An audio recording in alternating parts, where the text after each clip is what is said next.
the day I die.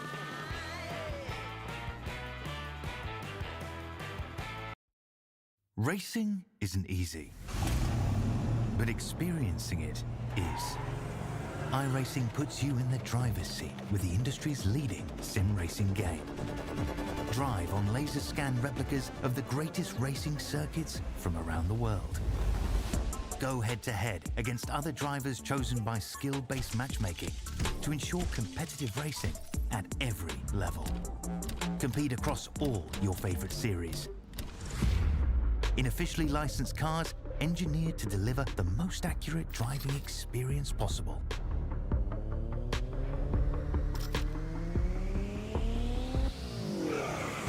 Join a race or host your own with players from across the globe. Race against the computer or in a league with friends. Feel the thrill behind the wheel. Visit iRacing.com.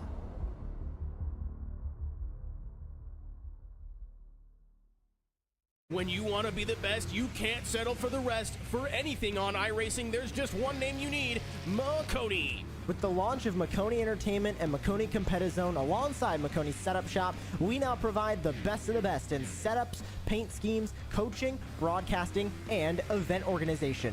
With cars across all 4 license classes, we have what you need to hit the track with confidence. Grab a subscription and save money while going fast at MaconiSetupShop.com/subscriptions. And remember, at Maconi Setup Shop, there are setups, but your victories.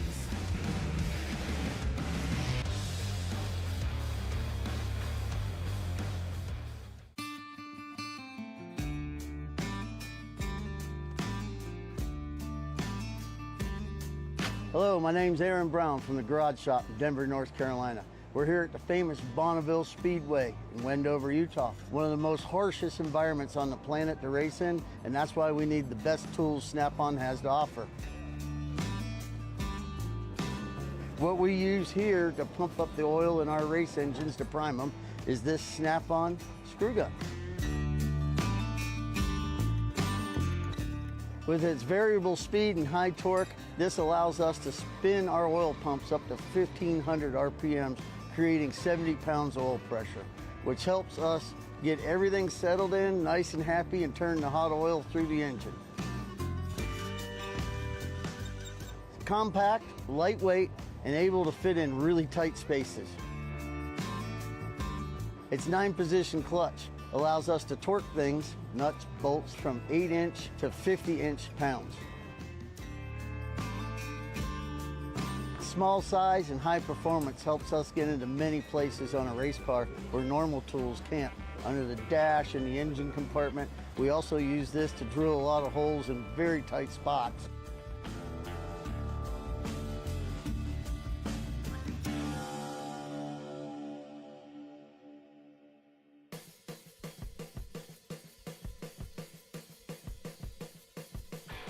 Welcome in, everybody, to yet another edition of the Ignition Zone pre-race show here, presented by the Collegiate iRacing League.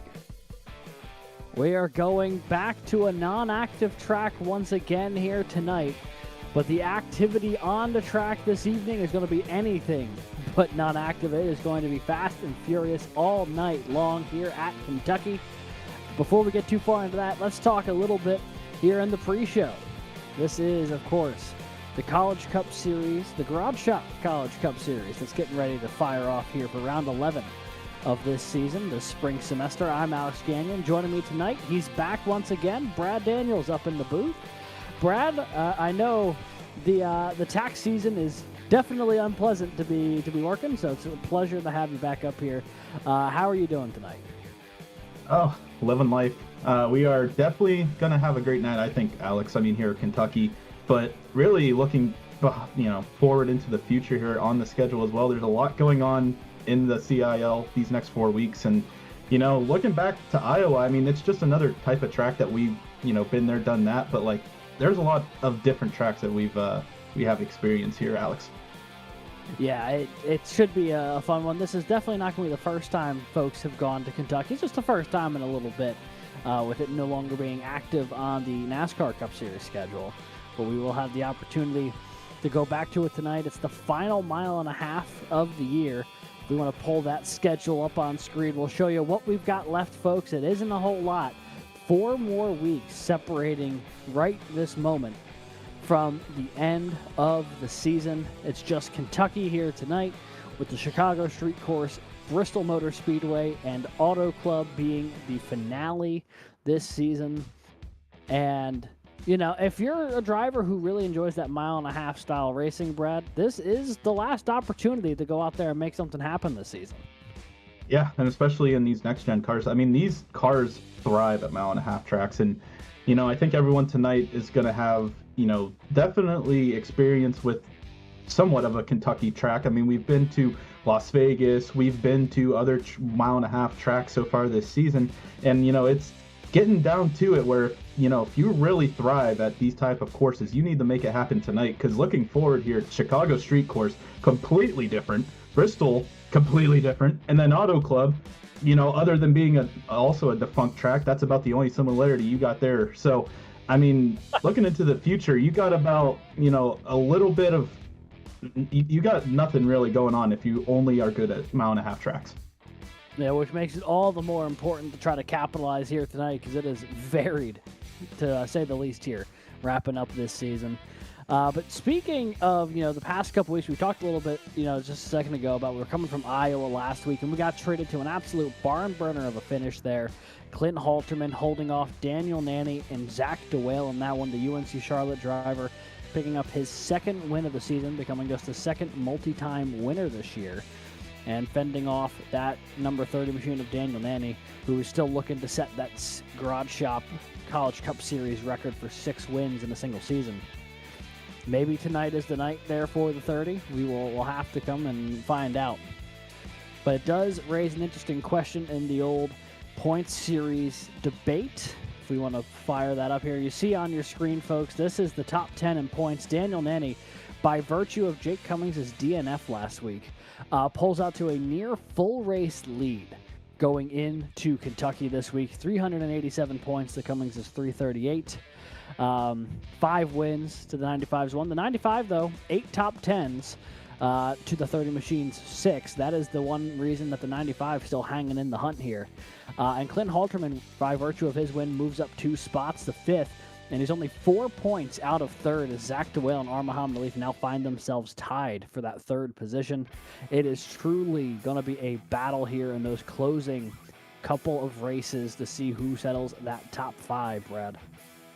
Yeah, and when it comes to a lot of these points battles coming to the end of the season, I mean, you see, obviously, Reese Bayham having heck of a rookie season right now, definitely making his name known here in the CIL and taking that 6th spot right now and in the hunt potentially for a top 3 spot, only 12 points out as it stands right now.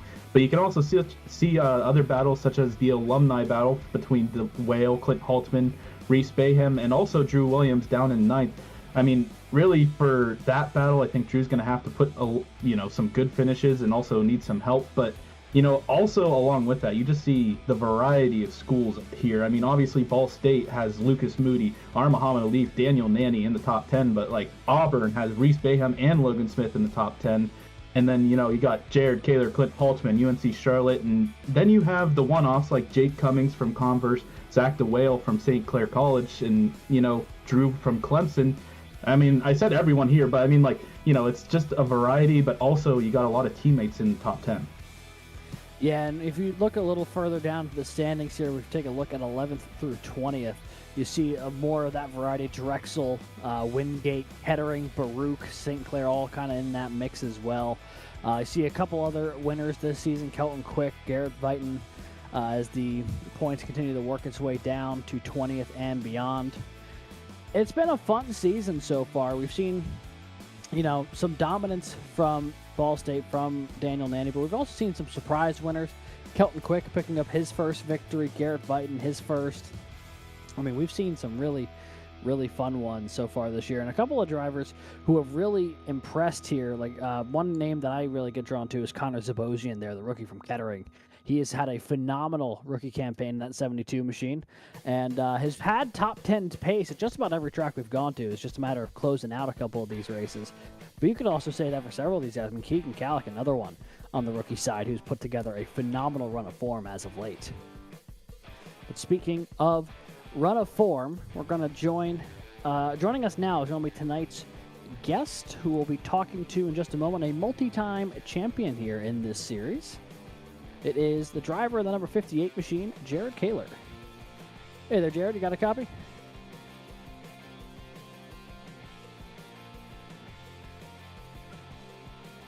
Hey there, Jared. This is Alex and Brad in the booth. You got a copy? Yeah, I got you guys. How's it going? It's going all right. How about yourself? How are you feeling tonight getting ready for Kentucky? I mean, it is what it is. Kentucky's a pretty unique track. You kind of got to, one of the few 1.5 miles where you kind of got to actually use the brake.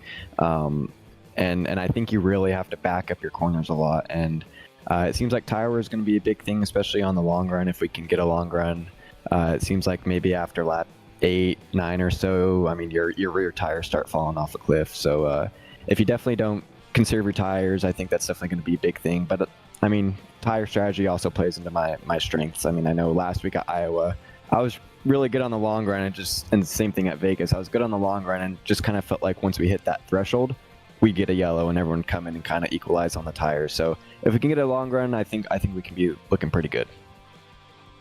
And not to jinx anything here, Jared, but looking, at the past couple races, what do you expect from you and the field? Do you expect like a little bit of a caution fest going on here at Kentucky? I mean, the last 1.5 mile track, I think everyone's going to be going for it because, everyone seems to really need to get as many points as they can closing out the season here. So what are you expecting? Long green flag runs, caution fest, or anything in the middle?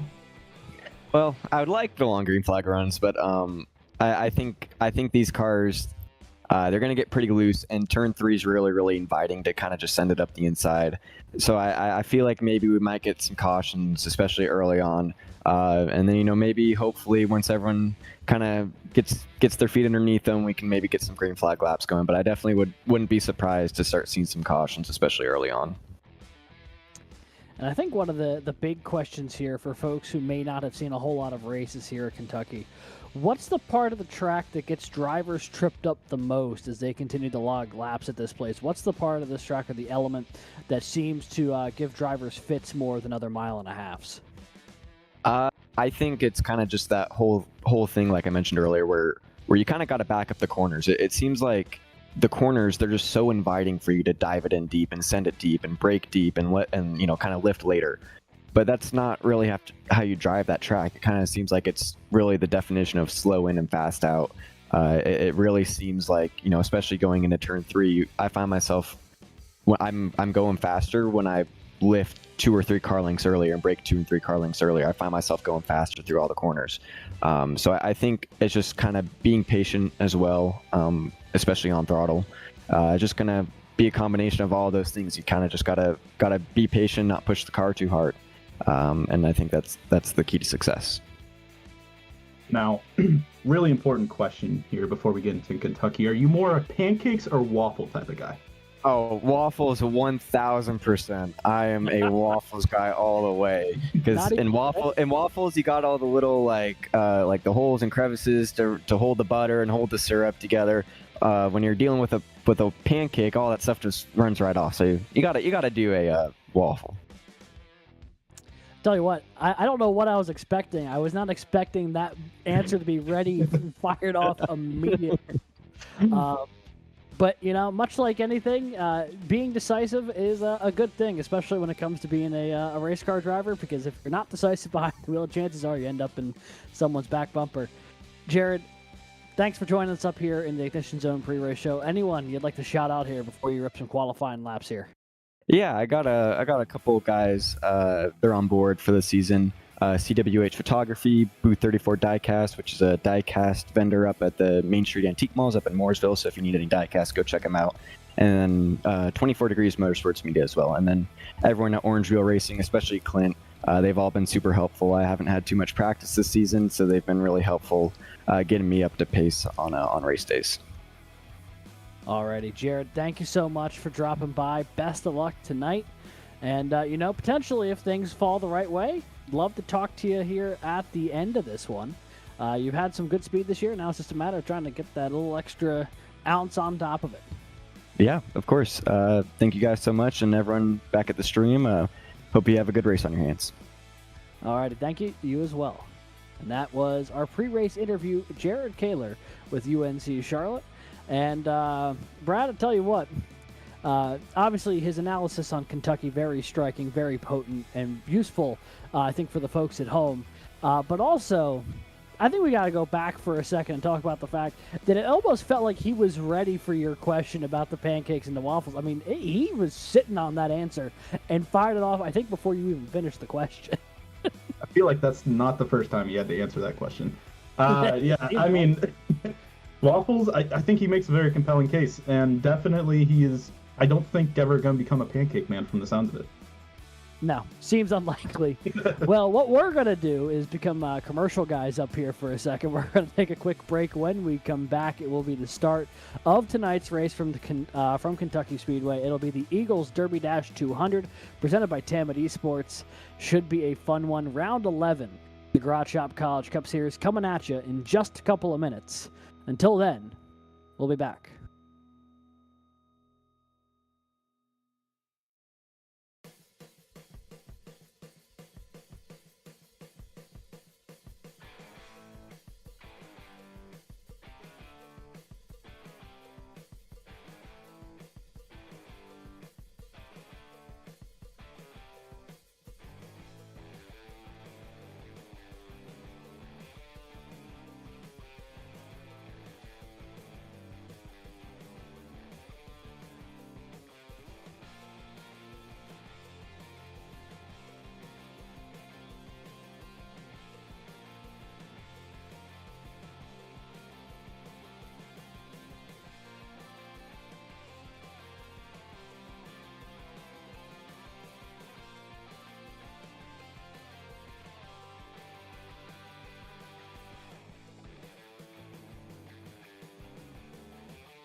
We've only got 4 more races left this season, and tonight we hit our final 1.5 miles of the year.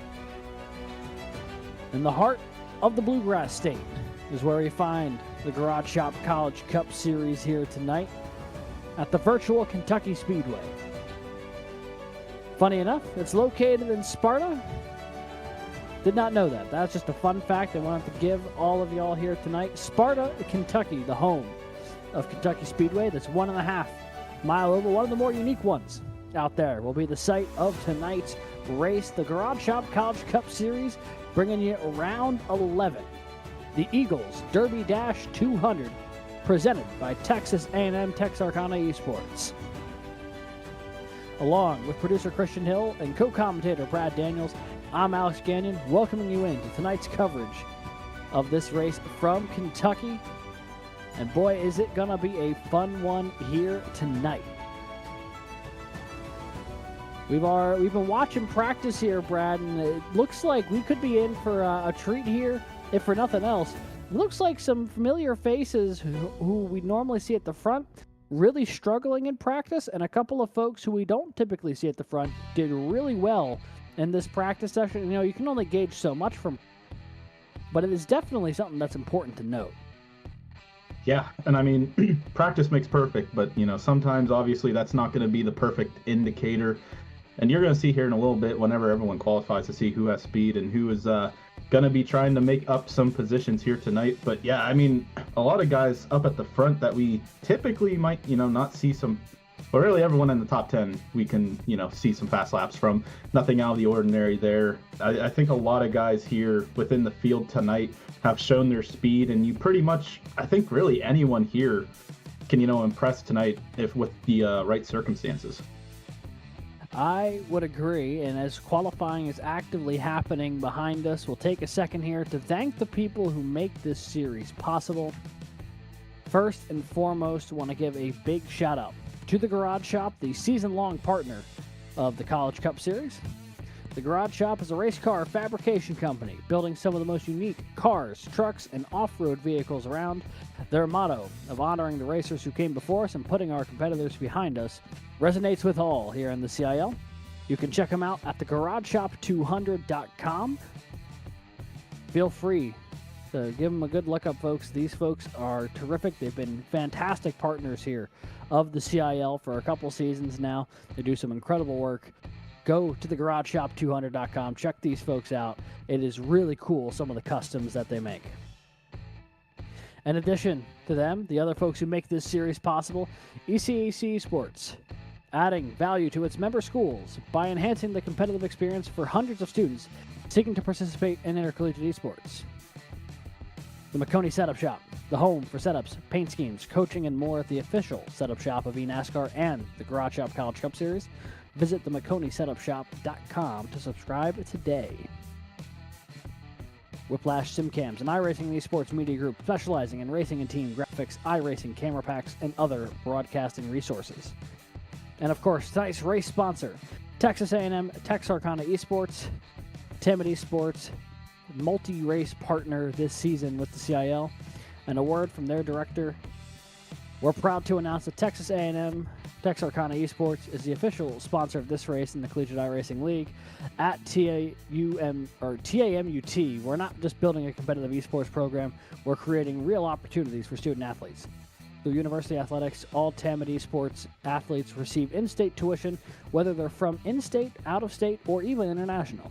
Plus, all transfer students who meet the eligibility requirements, including a minimum 3.5 GPA, can qualify for our $6,000 transfer presidential scholarship, making higher education more affordable while competing at the highest levels. Big thank you to TAMUT Esports, Texas A&M Texarkana for sponsoring tonight's race, their 4th of this season. Big shout out to them. We're going to take a look now at Kentucky Speedway.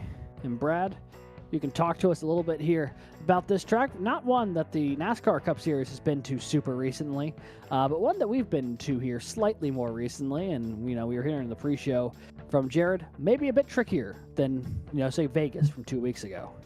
Yeah, I think definitely you got to take a little bit more. You're a little more hesitant, I would say, here at Kentucky compared to Las Vegas. But you can see here in Sparta, Kentucky, this Kentucky Speedway is pretty well known. I mean, opening up 2000, and you can see the banking on each corner is 14 to 17 degrees. You know, this track I think is a happy medium between really like maybe a Charlotte and a Las Vegas. You got to obviously have your emphasis on what turns you're going into, and obviously 1 and 3 might be a little different, but you could see here, I mean, the mile-and-a-half track that we first saw in season 4 has definitely been one that's been around, and I think a lot of the, you know, drivers here today have not had success really in the past, at least when it comes to winning here, Alex. Yeah. This is not a track that a lot of people really say, oh, I love going here, I love it. Because it's difficult. It is a tough place to get around, and even tougher to find a good rhythm on, because you have to back up your corner so much more than you would a lot of other mile-and-a-halves. It's not necessarily anyone's like standout favorite track as a driver, but it puts together a really unique challenge that not too many other tracks get to offer, and makes it a very rewarding experience when you do find your way to victory lane.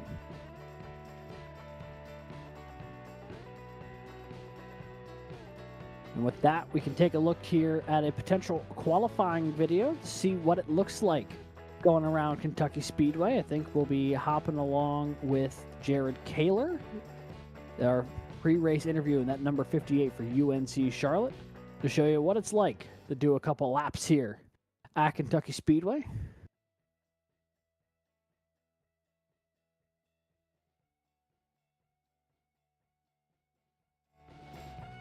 And pretty much, I mean, what we've seen already, you know, throughout this whole season, everyone taking that higher line, trying to get as much momentum coming across the start-finish line. You can see Jared holding that inside line right to the apron and trying to take as much of the speed or the backstretch as he can, you know, going up next to the wall. And obviously, I mean, I think everyone's going to have a little bit of a deferred line here, but you know, everyone's going to keep it towards the bottom. As you see, Jared rode it up about a half lane up that time in 3 and 4. So everyone's a little different. And now riding on board, Alex, take us through this second lap. Yeah, absolutely. I mean, you take a look here, and the key is getting all the way down, getting those left tires just above that yellow line down there on the apron. If you slide up even half a lane, you really add a lot of extra time to your lap with no real speed benefits. So when you get down to the inside, you really got to make it stick there. And even running that middle to outer lane does not provide the dividends as much as it would at some other mile-and-a-halves, with this place only being about 17 degrees of banking up in the high side of the corner. So it does make it a bit of a challenge to run anything other than that inside. But, you know, the more you cook the inside, the more you have issues with your tire wear. So it becomes a debate how hard you push early on versus how much you try to stretch for that long run. But enough of us talking about Kentucky. Let's take a look at tonight's starting grid to give you an idea of what to expect here tonight. Who is going to be the one to put it on pole? And I believe for the first time this season, it's the 007 of Clinton Halterman, fresh off his win from a week ago at Iowa. He takes the pole here over the car who finished also on the podium last week, 5-time winner this season, Daniel Nanny from Ball State. Row 2 tonight, Zach DeWale from St. Clair College, and Wingate's Brandon Schulenberger lines up 4th. Row number 3, it'll be Auburn's Reese Baham and Baruch College's Edward Sanchez. Row number 4 tonight, it is Ball State's R. Muhammad Alif in the 12, Jake Cummings in the 95 from Converse, looking to bounce back after a rough race last week at Iowa. And Riley Berkins, with a great qualifying effort, puts the New England College machine up in P9. Garrett Vighton, winner at Charlotte this year, rolls off in P10. And starting in row 6, we have Kelton Quick from Ball State University. 2 is outside Keegan Cowlick from St. Clair College. Starting in 13th, Ryan Whitlock from the University of Alabama, Huntsville. And 2 is outside Matthew Nordberg from North Carolina State. Jared Kaylor from UNC Charlotte starts 15th, and his friend from Orange Wheel Racing, Drew Williams, starts in 16th from Clemson. Nick Henley from Ball State University starts 17th, and 2 is outside Ricky Paz from East Carolina University. And rounding out your top 20, it's Andrew Burrell from Clemson and his teammate Nick Stockner from Clemson as well. Getting back to row number 11, Cade Corbin in the 08 from Alabama Huntsville rolls off 21st. Texas A&M's San Antonio Trey Lamprecht rolls off in 22nd. Robbie Hotchkiss from New England College rolls off 23rd. Michael James in 24th. Row 13 will be Drexel's Jason Wallet, Logan Smith from Auburn alongside. Back in 27th here tonight, it'll be Brennan Lyman from the University of Colorado, Denver, alongside Ben Neller from Ball State in that 79 machine. And in row 15, it'll be Grant Schiller from St. Clair College and Nathaniel Crone from the University of Toledo. In row 16, we have Ethan Decatur from Valparaiso University and Wesley Shaw from Texas A&M Texarkana. In row 17, Esteban Munoz from FIU, and to his outside, Caleb Winslow from East Carolina. And rounding out your field tonight, the Paul Smith teammates from Roger Primo and Carter Copini.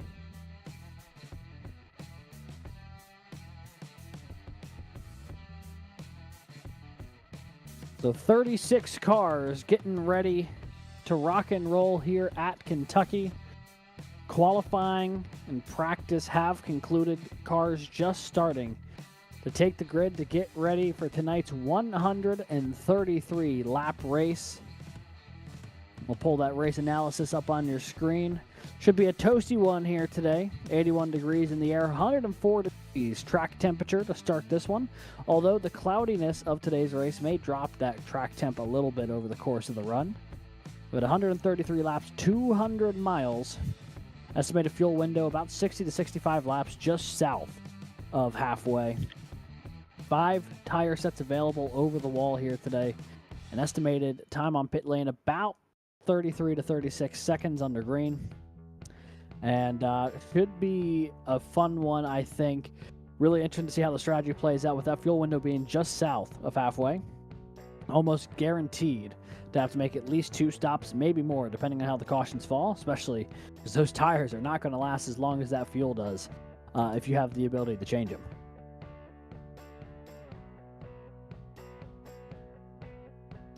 And you can see on your bottom left side of your screen some past winners here at, Kentucky. There's Kenneth Talbot, Matthew Morton, and Logan Clampett. Obviously, all of them not in tonight's race, so everyone here are trying to figure out who can take that top spot and add their name to the list. And, Alex, it's a hard deal. It's definitely hard to get past anyone here, but, these top 3 being, the 3 that finished on the podium last race, how do you think anyone outside the top 3 has really a chance to get past some of these speedy guys up front? I think the biggest thing is that you got to find a way to get track position here. It's a lot easier to defend a position from ahead than trying to make a pass here, especially when the tires go away. So if you're going to try to get by these guys, finding a way to get in front of them early without having to burn up too much of your stuff, I think is going to be critical. We'll really see who's able to manage their stuff, though, because if we get to a longer green flag run, I'd expect to see a lot of familiar faces that we saw at the end of last race at the front of this one, just from the nature of who so far this season has shown time in, time out. They've been able to really nurse their stuff over the course of a long run. And it looks like the 30 of Daniel Lanning, part of several cars who had to start this one from the tail end of the longest line, which means Brandon Schulenberger will step up to the front of that outside row. Pace car gonna peel away, and for the first time this year, we are racing at Kentucky Speedway. Green flag in the air for 133 laps here in race 11.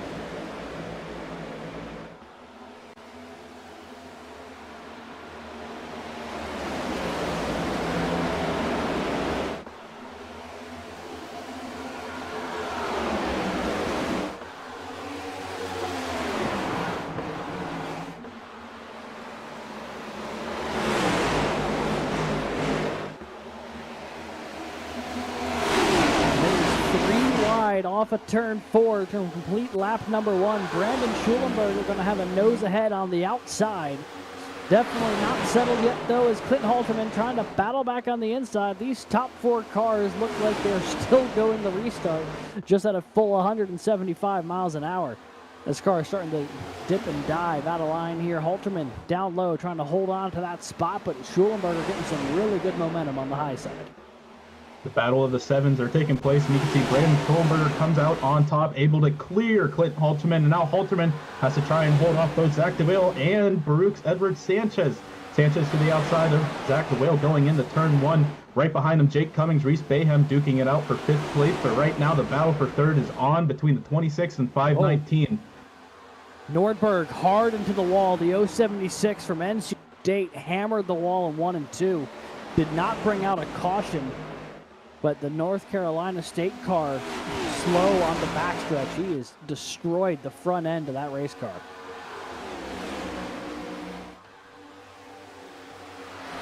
You might see him as we get the leaders onto the backstretch here. He might be on the inside. Not entirely sure what happened to him. Matthew Nordberg somewhere here going down pit road, I believe. Trying to get that done. We'll see if we can find that replay, but yeah, right now that battle for 3rd is on still between Zach DeWale and Edward Sanchez. Reese Bayham, Jake Cummings having a good little battle there just behind him as well. Things got really tight between those two as Sanchez now clears DeWale for 3rd. Sanchez, doing a great job right now. Started 6th and is now up to the 3rd position, trying to track down both Brandon Schulenberger and Clint Halterman now, but got a pack of hungry drivers behind him as you see Reese Bayham and Jake Cummings duking it out, trying to take a top 5 position. Right now, Jake Cummings is battling to the outside while Zach DeWale blocks the ever-living heck out of him and gets a little bit momentum, and that's going to be able to get him to the outside of Baruch 26 of Edward Sanchez, but not for long as Edward Sanchez is able to power on through, keep that 3rd position, and now it's back to Reese Bayham and Jake Cummings, nose to nose, but now Cummings using the power under that hood to get right by him, and now Zach DeWale storing into 3rd position. Yeah, a lot of positions changing hands in the top 5 right now. A lot of cars with some good speed, and it's official that Matthew Nordberg has just gotten out of the car. His day is over as quickly as it began. So already one car officially scored out of this race is Ryan Whitlock making a move on the outside here of the 334. That 81 car up from 13th to maybe 6th if he can complete this pass. He's been a man on a mission here in the opening 7 laps of this race. A lot of shuffling going on here, and someone to note that had to start from the back. Daniel Nanny already back up into 13th position now, passing Jared Kaylor. He is on a mission and trying to definitely pass more than just a car a lap here. But right now, it's all about these cars up at the front as Ryan Whitlock gets a little loose and now 3 wide for a second, but Muhammad Ali backs back out and now stacks up Riley Perkins as well. Oh boy, here we go. 3 wide. Bayham, Whitlock, and Williams. The 100 down low, trying to make something happen. Not able to keep alongside Bayham until clear. And now this battle continues between Whitlock and the 334 of Reese Bayham. They're still side by side behind them. Ricky Paz, Riley Perkins in the mix as well. There's now Jake Cummings taking a peek to the inside potentially as Zach DeWale for 3rd. The 95 trying to rebound after a tough week last week at Iowa. Trying to keep his championship hopes alive. He's about the only driver outside of Daniel Nanny who's got a realistic chance at it at the moment. As you see the 26 now powering around the outside of the 334. Now taking a look potentially to the 95. Not quite there though. They'll be door to door coming off of turn 2. Right now, it seems like Edward Sanchez is always in a battle. Nothing can really take it easy on the Baruch machine, as right now he is sliding up, and now Ryan Whitlock looks to the inside. And now really, it is really, I think, a 12-car breakaway from the rest of the field. As you see, everyone's trying to, file out a little bit, as Clint Halterman is now under pressure from Zach DeWale going into 1 and 2. And here you see that battle. Halterman on the inside, DeWale on the outside. Trying to sort this out. Here comes Jake Cummings into the mix as well. It looks like DeWale, though, going to take that spot away. You can score him up to 2nd place now as he tries to reel in race leader Brandon Schulenberger. And Brandon is loving all of this battling happening behind him. He really has not had too much pressure in these opening laps after taking the lead here, but now Zach DeWale, Clint Halsman, and also Jake Cummings, Reese Bayham, and everyone behind trying to track him down. And, you know, it's gotten single file, but not for long. It looks like Reese Bayham is trying to set up something, sends it in there to the outside of Jake Cummings. Cummings is able to get right back in front of the Auburn machine. Drew Williams gets past Ryan Whitlock. Those two, some big movers battling it out for the 6th position. Still a ton of action to keep an eye on here in this lead group. Daniel Nanny from that EOL has worked his way up to 10th, and he is closing on some of these leaders. You see there's Clint Halterman taking a look to the inside of DeWale once again, trying to find his way back up to 2nd. Not going to be able to do it that time around the racetrack, though. As cars started to settle in for what could be a longer green flag run to start this one, going on to lap 14. And you see, I mean, that has got to be just a scary sight if you're some of these cars in the top 10 to see the 30 of Daniel Nanny, who had that pre-race end line already back up to the top 10 and closing on cars in front of him. That is a absolute rocket ship at the moment. As you see here, this is what happened to Matthew Nordberg back on lap 3, folks. This was what happened to the 076. It happens going into turn 1. He's in that middle spot inside of Calic, outside of Paz, and just gets tagged, it looks like, by the 124 of Stockner. Collects Kelton Quick a little bit too, but somehow the yellow did not fly, and significant damage to the right front with the Wolfpack car. Kentucky's definitely not one that, you know, it's hard to get back on the lead lap once you go 1 lap down here. And obviously for Matthew Norberg, I think he was down more than just 1, and obviously had to take it in for the night. Unfortunate for the Wolfpack machine. And as now we're looking back towards the front. Really, I mean, everyone has filed back out. It's pretty tamed. Everyone's got their side-by-side battling done with in these first 15 laps. And now on lap 16, everyone pretty much, unless your name is Daniel Nanny, is trying to kind of keep it conservative a little bit and try to figure out what lines run better than others, how to conserve tire, because it looks like everyone's trying to go for maybe a little bit longer of a green flag run. And I think that is a, if you've saved your stuff, that's a wise decision, as it looks like we could be in for a long green flag run to start this one. The driver's getting settled in, making sure they've got some tire under them that they can stretch for a while. And speaking of stretching, oh, well, you know, forget everything I just said. First yellow of the day has come out. Riley Perkins facing the wrong way in turn 1. And something tells me that Toyota Camry was not alone. I think there was several drivers who got a piece of that one. There's Wesley Shaw as well. Riley Perkins was running really well, too. Qualified in the top 10, was still running in that top 15 group, I believe, when the caution came out. Alex, I think you got to not talk about stretching. That might have been the kicker there. Yeah, I have to be the old Cleveland Browns offensive line coach who just straight up didn't believe in stretching before practice. So there's Riley Perkins, the 31 machine, battling to the outside of Cade Corbin, and oh, yeah, they just ran it. Perkins goes up, collects Wesley Shaw. I think another car got turned down on the apron, actually. But that all starts with the 08 of Cade Corbin, the 31 of Riley Perkins, and I'm not sure if the 31 came down or if the 08 came up. Looks like the stewards have claimed it was a net code between the two. So, no harm, no foul, but a prime opportunity for the leaders to come down pit road, get fresh tires, top back up on fuel. As you see, yeah, the 31 goes around after that net code, swings back, and just tags the side of the 73 as he goes on by. And yeah, I mean, Alex, we started talking about maybe a longer green flag run, and obviously that immediately got shut down, and everyone decided to come down pit road because of it. And now everyone's going to try and restart on some fresh tires. You can see the race on pit road here. Everyone, pretty much everyone, in their box right now. Yeah, and as they make their way off of pit road, you see there the 30, Daniel Manning, who lost a little bit of time. They're having to work his way back through the field. But this restart is perfect for him to bunch up all the leaders again as everyone's back on fresh tires.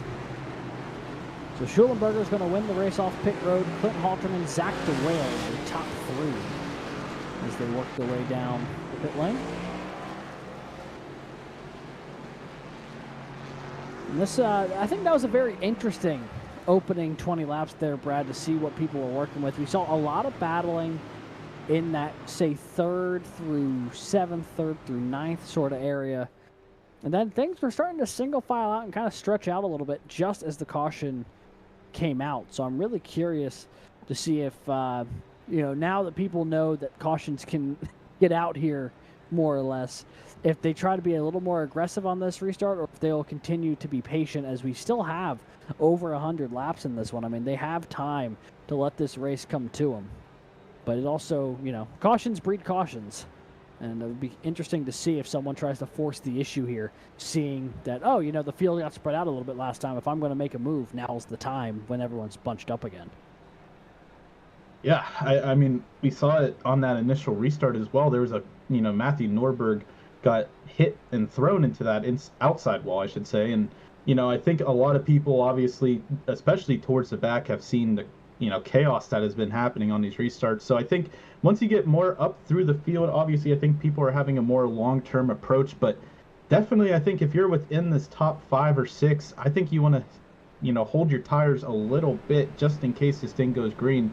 Because I think, honestly, a lot of these guys kind of got into the rhythm, and now everyone's going to try and figure out, all right, how do I pass on the low side? How do I pass on the high side? How do I keep said position? And just at the beginning of the race that we saw, the battle of the 7 still ongoing. And they will continue to be battling here as they make up the front row. This time, though, Schulenberger side, Halt side. Wondering if the 007 can find the same success that Schulenberger found on the opening start of this race on that high side and retake the lead here. Not going to be easy, though. There's some really fast race cars stacked up behind him. DeWale, Cummings, Bayham, Williams, Natty not too far back as well. It's the green flag back out here at Kentucky, and they are going to be roaring across this finish line.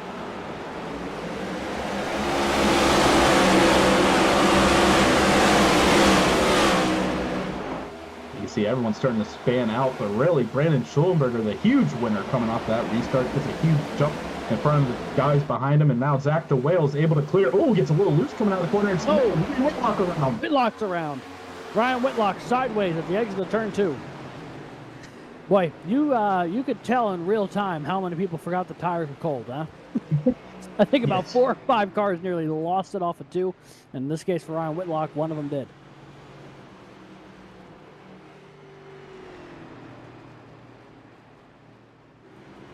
Yeah, I mean, we saw Zach DeWale. I mean, he was clear, but I mean, the car did not want to, stay stable. It was a little unhappy. Ryan Whitlock, honestly, I mean, unfortunately, one of the guys that has to take the hit onto the inside wall. We're going to watch a replay here, lining up on that inside line in the 7th position.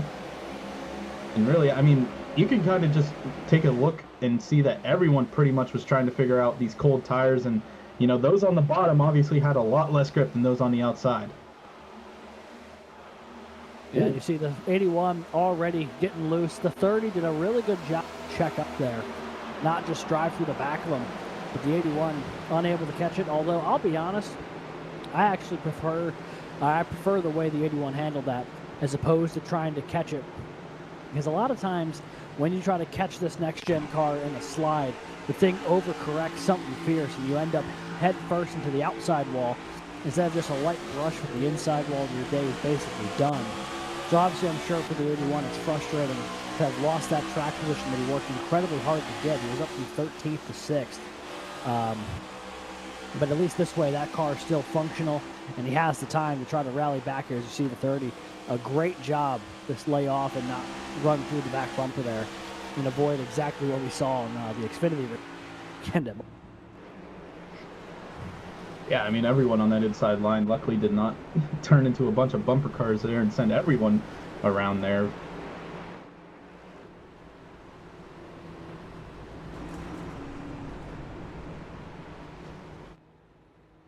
Well, through that whole exchange, I mean, Clint Halterman fell down 2 positions. And I mean, Alex, this restart zone is pretty far up compared to a lot of the other tracks we've been to. Yeah, it definitely, I think, throws off the timing a little bit versus some other tracks where you have it a little earlier on. But it also then allows you to carry more speed into the corner, into turn one. And that might have been part of the issue of what we saw there with so many cars on that inside line getting loose. On the outside, you can carry that speed. When you add the extra speed from the front straightaway, plus the extra speed of being able to run that middle lane and not having to use the brakes as much as you're still getting up to top speed, you really start to gain some ground on those cars on the inside who can't be as ambitious with it. And I think a lot of cars are trying to keep pace there because once you're up to speed, once the tires have some temperature, you absolutely can maintain that battle on the inside lane. It's honestly probably the better place to be, but that opening lap or so when you're still trying to get up to top speed, it becomes a little trickier. And it'll be something I think we'll have to keep an eye on here the rest of the night because we saw multiple cars do it on that restart. And I doubt we see as much of it this time now that the cars, even with the caution laps, at least have a couple laps on them. But as this race goes on, definitely keep an eye out on restarts coming off of turn 2 for that inside lane to see if anyone doesn't stick the landing.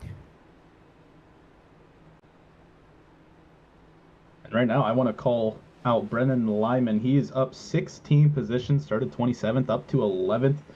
I mean, he's doing a great job so far, almost ready to get into that top 10. But a lot of these guys up in the top 10, we've seen them duke it out. And obviously, along with him, Esteban Munoz, Roger Primo, Drew Williams, Logan Smith, you can see a lot of guys up in double digits. So really, this whole field, there's been so much movement that, a lot of these guys are benefiting from these restarts. Yeah, there's been some really big movers.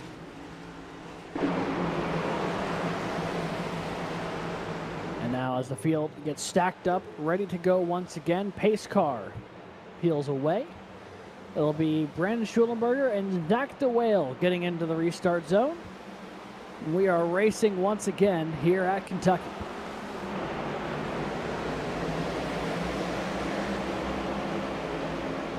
See that inside lane's just the place to be if you're the leader, but after that it looked like Reese Bayham didn't get the greatest of starts, loses out on position to Drew Williams, and now the battle for third rages on as Clint Halterman, Jake Cummings side by side coming out of 2. Drew Williams is going to push the 007 down the backstretch, but that doesn't get him by Jake Cummings.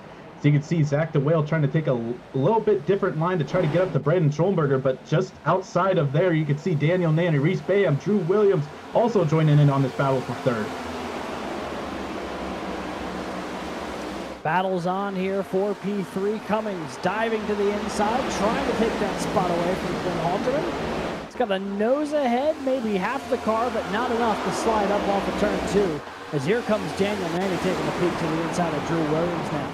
The 5-time winner this season, driving it in deep. He'll take that spot away, and he's looking for more as he is just wrapping that apron right now and nearly gets to the back bumper of Jake Cummings there off of 4.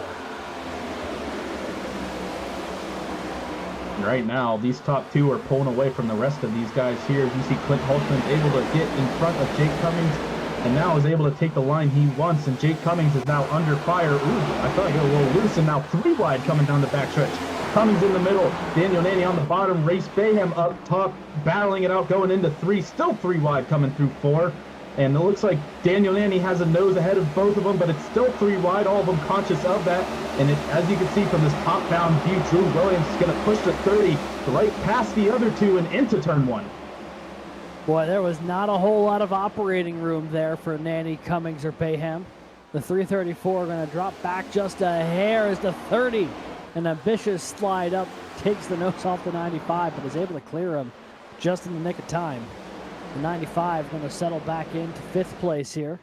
So he's trying to find his way back around Daniel Nanny. These 2 cars you see there, the 30 and the 95, currently 1st and 2nd in the point standings. Going out of here with only 4 races left in the season. Clint Halterman just up ahead of him. Winner last week. And the 30 and the 007, a little bit of contact. Halterman and the Cummings gets a piece of it. Here comes Reese Bayham. Everything is coming unglued here for 3rd place. It looked like the 30 and the 007 made a little bit of contact and obviously sent them both in different directions. And now 4 wide. 4 wide. 4. That was almost close. Daniel Nanny able to shut the door, and Reese Bayham, and it's still 3 wide. Muhammad Leaf, Drew Williams, and now Reese Bayham in the middle. Bayham bails out and is able to keep it to the bottom. And now it's 2 wide between Nanny and Cummings. We've seen this a lot this season so far, and it's still ongoing here in Kentucky. But Drew Williams and Muhammad Leaf also trying to figure out where to go to get into that 4th place position. Compared to the first green flag run here, Alex, this has been a lot more action. Yeah, the business has definitely picked up here in the past couple of laps. The 30 of Daniel Nanny, the 95 of Jake Cummins going to war here for P4. The door-to-door they go once again. The 30 wrapping the apron, the 95 trying to side draft him a little bit down the back straightaway. And not going to be able to resolve it that time around. Halterman down to the apron as well. The 30, that's the lane he wants to run. Nanny wants to run that bottom. So does Halterman, though. It's into a little bit of a conflict in lines there.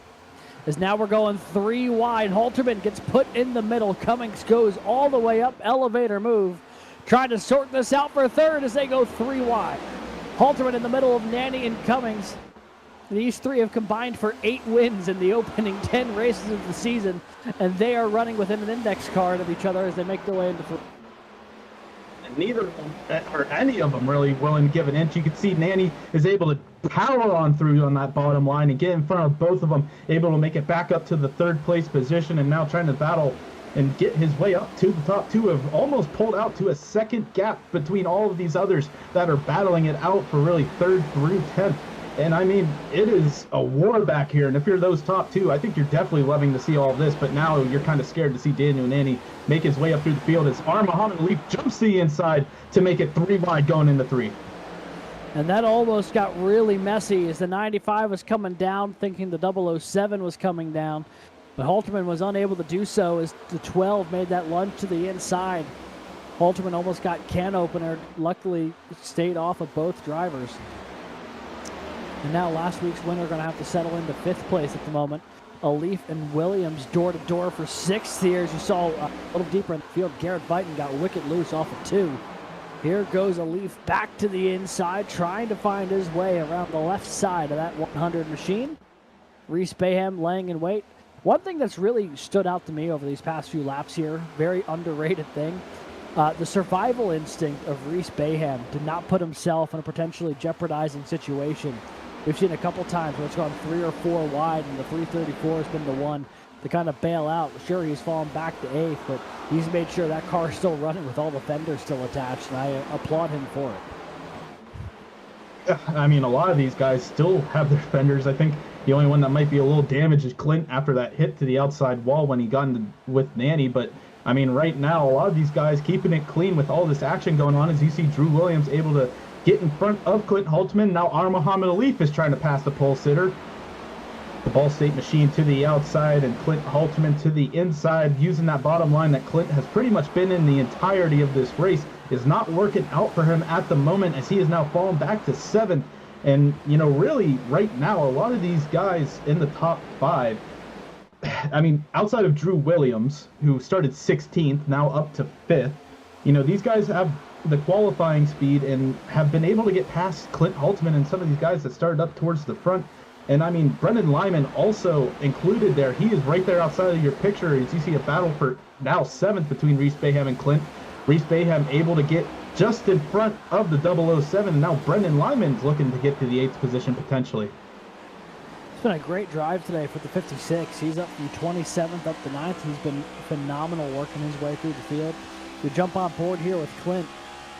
After a really good start to the run here, he seems to have fallen off a bit more. One earned up his stuff in some of those battles with Daniel Nanny, with Jake Cummings, with Zach DeWale earlier on. Or maybe he's just trying to cool him off again, let him settle in after some of the activity that's been going on up front. Wouldn't blame him. As it actually, you know, we're watching on board here. You see up front, the leaders have all kind of got connected. Jake Cummings and Daniel Nanny have actually passed Zach DeWale for 2nd. Nanny and Cummings now run 2nd and 3rd. And Brandon Schulenberger, who's just continued to silently lead laps up at the front here, maybe going to get some pressure from one of these 2 purple cars behind him, but it's been a phenomenal start to the race for Schulenberger. looking for his first win of the season. He's got 1 or 2 already in the bank so far in his CIL career, but looking for win number 1 this year, and he's leading a ton of laps right now. But he is about to be under pressure as Daniel Nanny only about 3 car lengths away and close on the lap 40. Yeah, and if you're this Wingate machine, you got double purple cars behind you who have been 2 of the fastest cars all season, if not the 2 fastest cars the whole season. And, you are just going to have to try and do everything you can to put on a defensive clinic as you're riding on board with the 7. You can see behind him just, it's even though it's a conga line, these guys are all using the draft and trying to pull up to your bumper.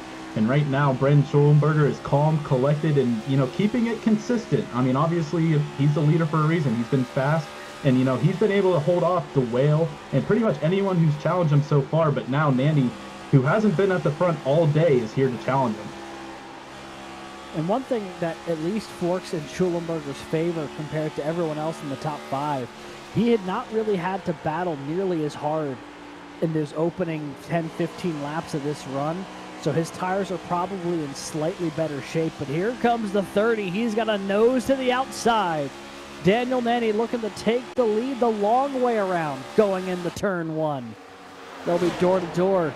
Schulenberger down low. Nanny running that middle lane. Jake Cummings directly in his tire tracks.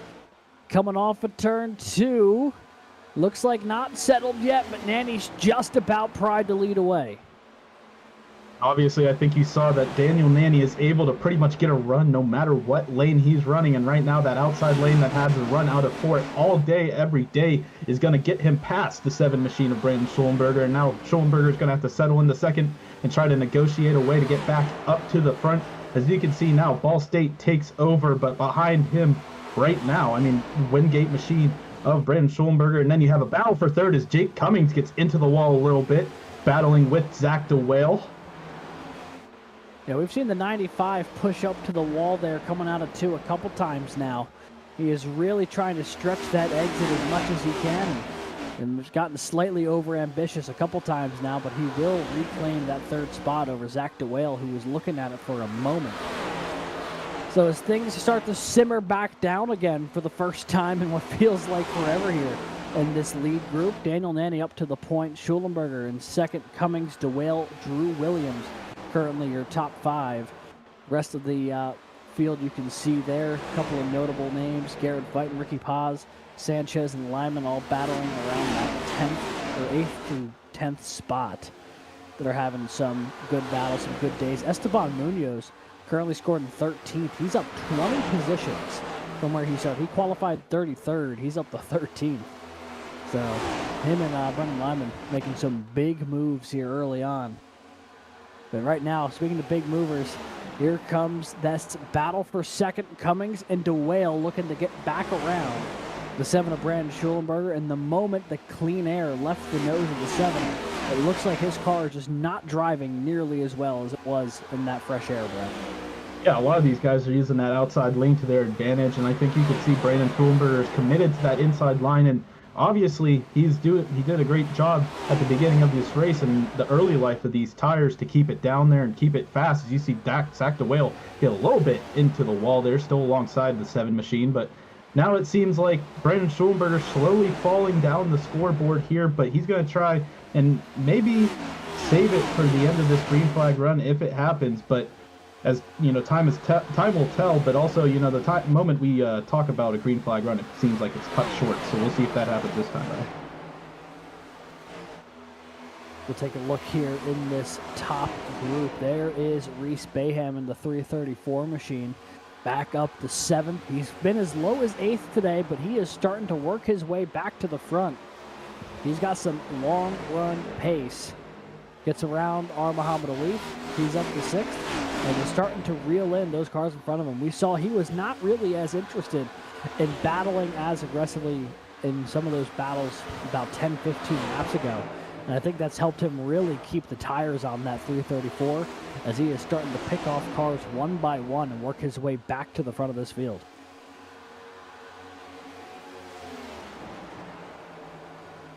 And as you can see, everyone obviously, it's about 30 laps on this set of tires. You ride on board with Garrett Veit getting real close to the bumper of the 007. You can see Viton unfazed by that close check, but now is battling on the inside of Muhammad Alif coming through the tri-oval. The Arizona State machine is going to have to battle on the inside after that near collision with the UNC Charlotte car. And now it looks like he's getting a little loose on that bottom side. Is able to wash up a little bit. The Leaf gets into the wall that keeps these two side by side. And now going into 3, I mean, nose to nose, no one giving an inch, but Viton running that little bit higher of a line on that inside. I think the Leaf is probably not expecting that, and that gets Viton right by the Ball State machine. Yeah, certainly did. That was, I think the 12 was expecting the 42 to go all the way down, or the 42 having that spot, elected to run that middle lane, threw off the 12 just a little bit, and is giving the Arizona State driver the advantage he needs to move on to P8 here. As you can also see from this camera, that right front damage that the 12 has just a little bit. Nothing too significant, but definitely notable. One thing I'd like to highlight, if we've got a second here, Christian, there is an absolute slugfight happening from about 15th on back. Nick Henley, Trey Lamprecht, and I believe that was Ben Neller were having a drag-out brawl a second ago. Saw the 79 nearly end up in the fence. But now the 64 and the 43. This is the battle for 16th. As old Lamprecht got super loose off of 2. Boy, it's a miracle that car didn't end up hitting the back bumper of Henley. I was completely ready to say there's a caution because that 43 got real squirrely. And I mean, also Nick Stockner just absolutely skyrocketed through 3 and 4 there to take away that 18th position. But now, I mean, these guys, yeah, like you said, Alex, are just absolutely setting it out with their Dukes. And I think, you know, these worn tires are definitely making this more and more difficult for these drivers to try and set anything up. As you see, the 43 is able to use the outside. Ooh, the 64 gets real close. I, again, thought there was going to be a caution. It's getting dicey through this bit. Nick Stockner on 4-lap fresher tires than Lamprecht or Henley. Part of the reason I think the 124 has been able to drive slightly more aggressively here than those cars around him. So you see, he's going to take a look now to the inside of Lamprecht, trying to take away, I believe that is the 16th position. And those slightly fresher tires seem to be working out for the 124. Also, just behind him, you see Ryan Whitlock, who's recovering from that early spin. He's back up to 20th after having to restart 30 laps ago back at the tail end of the field. But some good battling kind of happening throughout the field right now. And speaking of battling, we've got ourselves a battle for the lead. Jake Cummings got way close to Daniel Nanny going through the corner that time around. Closed into within a car length. And he has not let the Ball State driver get away from him here ever since Nanny took the lead. It has been a really interesting cat and mouse game between these two ever since the restart. I mean, I think you've seen Nanny obviously use those tires to his advantage to get by pretty much anyone he wants. But as this green flag, you know, as this span of green flag run goes, I mean, you can see, I mean, Cummings, I think, has saved a little bit more than the 30, but we've seen the 30 just absolutely have a clinic at times with tire wear. And right now, he is still leading the charge, but the 95 doing a great job of reeling him in slowly but surely. And now also, Zach DeWale is also within the mirror distance, trying to make sure he's also known within this little battle. But right now, it's the 30 and the 95 battling out for the lead. As you see, the 95 have a huge run coming out of 4, swaps it over to the top side and is not able to get a nose, and now he's to the outside. Going into 1, the 30 is able to get a little bit of a run, but the 95 keeps it to the outside. The 30 gets a little loose on the inside, and yet he washed up. Boy, he washed up big time there. Doored the 95. Cummings, though, able to shake it off, takes the lead away. Powers past Daniel Nanny, new leader here at Kentucky, and all of this has let Zach DeWale get into the picture. It's nearly a carbon copy of how the race at Iowa last week ended if you place Cummings with Clint Halterman, where these 3 cars are going at it right now for the lead. But now here comes Daniel Nanny back to the inside. Cummings trying to roll that middle lane, and business is picking up here just before halfway. 95 gets into the wall a little bit. Right now, his turn 2 exit has been his demise, and it might be the demise of him losing the lead right now. He's able to keep it down on the outside here of the 30, and oh my God, well, he was pinching him a little bit, but able to keep a lot of distance coming out of the corner and get that run as well. Right now, Zach DeWale doesn't know really where to go. I mean, obviously, you have a brick wall of the 95 and the 30, and that's allowed also Brandon Schollenberger and Drew Williams to catch up a little bit. But right now, Daniel Nanny washing up a little bit, gets him a little loose coming out of turn 2, and that's going to give the 95 the roaring run down the backstretch. If there is one thing that we have learned from this battle the past couple laps, is that the 30 of Daniel Nanny on these older tires, that car, when there's someone to his outside and you can't fully extend the exit of turn 2, that car seems to really struggle on corner exit. And I think the 95 noticed that the previous time around, capitalized on it that time. And now Zach DeWell maybe looking to do the same here. He's to the outside of the 30. He's going to generate that run that he's looking for down the back straightaway. And now he'll take over P2, at least in spirit. He had a nose ahead going into the corner. Definitely not a done deal, though, as those two will still be side by side as they make their way off of turn number 4. And a fantastic battle for second here. Jake Cummings now to the point. Brandon Schulenberger, Drew Williams have gotten involved in this battle as well. The 30, he's done a phenomenal job to get himself the track position here that he needs, but did he burn up too much of his stuff to get up there? That's the question mark as he gets loose off a 2 again. And now here comes Schulenberger, going to take a peek to the inside for third. Oh man, you saw Schulenberger dive to that inside on the backstretch, and now keeping it to the inside of the 30. But we might see what happened to Nanny when he was on the inside of a car. Whenever he was going through some of these turns, get ultra loose. And I mean, Brandon Schulenberger, I think we saw that about 10 laps ago when he was getting passed by these guys. So we're going to see if Schulenberger is going to be able to keep the momentum going here, going into 1 and 2, keeping it side by side with the 30, able to get a little bit of a pull down the backstretch. And now the 100 is able to push him. Oh, Schulenberger's around, the caution's out. Third caution of the night here on lap 61. Brandon Schulenberger goes for a quick spin.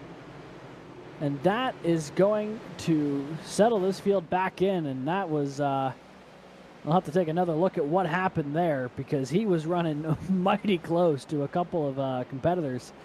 But I think he just got out of sorts, to be honest with you. Yeah, I was calling it like Drew Williams punted him in there, but I don't think so. No, maybe he did. Just an unexpected push there, I think, from the 100 sends the 7 almost around, but the 7, I mean, does a great job of keeping it forward and not sending it any. I mean, he kept it pretty straight. I'm surprised, honestly, the caution flag came out for that. But, I mean, compared to what Matt Norberg went through in the first couple of laps.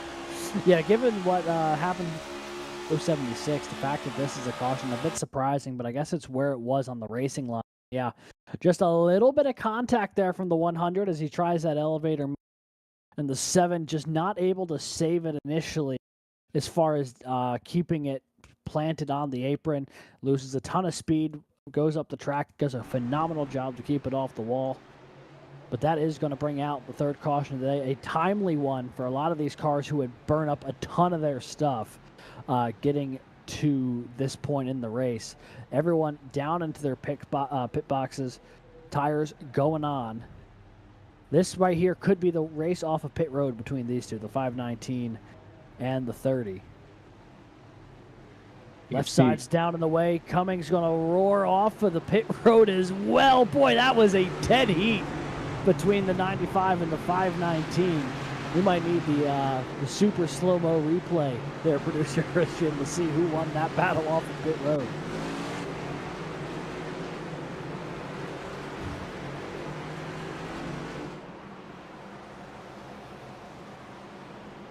I mean, it looked like a drag race at 50 miles an hour between the 95 and the 519 trying to exit pit road. I mean, obviously, these guys don't have any type of pit limiter or anything like that, so great job on them not speeding off of pit road to try and beat one another. But, I mean, riding on board there with Dak DeWale, I mean, that was, I couldn't even tell. Here, we'll ride along again. You can see the 95 right there. And just ever so slightly, the 95 gets right by him. And, ooh, yeah, I mean, this is, look at how, I mean, by a nose. The splitter is the difference there. Jake Cummings, the lead spot off of pit road. Who would have thought that we were going to get some pit road drama here, as much as we've had some phenomenal drama unfold. And this also falls at a really interesting point in the race. Estimated fuel window was about 60 to 65 laps. which means they're just a tad short of being able to go the distance from this point. But if there's a ton of cautions, you might be able to stretch it. Or if this thing does not have another caution the rest of the day, they would have to do a splash and go probably right at the end of this thing to try to make it to the end. That caution falls at a really interesting point in this race where it is very much still up in the air how this one can settle.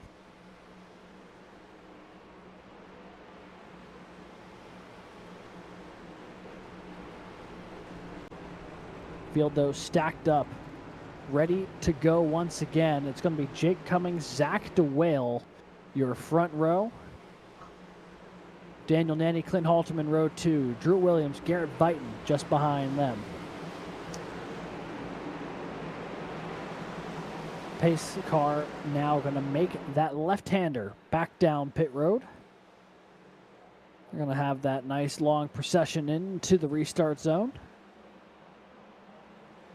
Barney the flagman is going to put that green flag back in the air, and we are racing again here at Kentucky.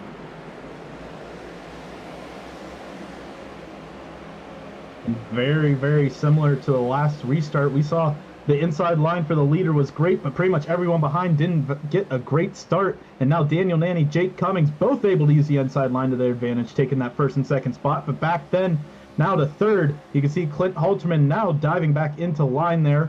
And now we got a little bit more craziness back here as it looks like Drew Williams, Garrett Vighton, Brandon Schoenberger, Reese Bayhem, all battling it out for the sixth position as it stands. Yeah, there was almost some 3 wide there going into Sanchez just behind him. Now things starting to stretch out just a little bit. Yeah, the cars kind of finding their little spot in line. One thing that's not settled, Zach DeWale going back at it here for second with Daniel Nanny. The 30 had that spot temporarily. The 519, though, trying to reclaim it running that middle lane. Actually, I would say that's probably the high lane, Kentucky. And will be able to do so. He'll take that spot away. He'll move into second. Nanny falls to third. Halterman right on the 30's back bumper here. Trying to take that spot away as Garrett Vighton takes a peek to the inside of Drew Williams for fifth just behind him. All this is happening as Jake Cummings is trying to put some distance on the field here. He's half a second clear of the whale. And right now, I think the 30's using that last green flag run as a little bit of a learning lesson. I mean, I think he was starting to fall behind a lot of his competitors here with the tire wear, and you can see he's doing a little bit, I think, of a conservation compared to the last 2 restarts. Granted, he had to pass a lot of cars to get to the position he is in right now, so he might be in a great position to try and, use a little bit of tire prevention to try and, make this green flag run work. And, looking back through the field here, a lot of guys, single file here, just keeping it safe, keeping it clean, and looking back here to about the 10th position, that's where it starts getting crazy. Yeah, Edward Sanchez, Logan Smith, Esteban Munoz going the battle here a little deeper in the field. There it is. There's the 0009 of Munoz.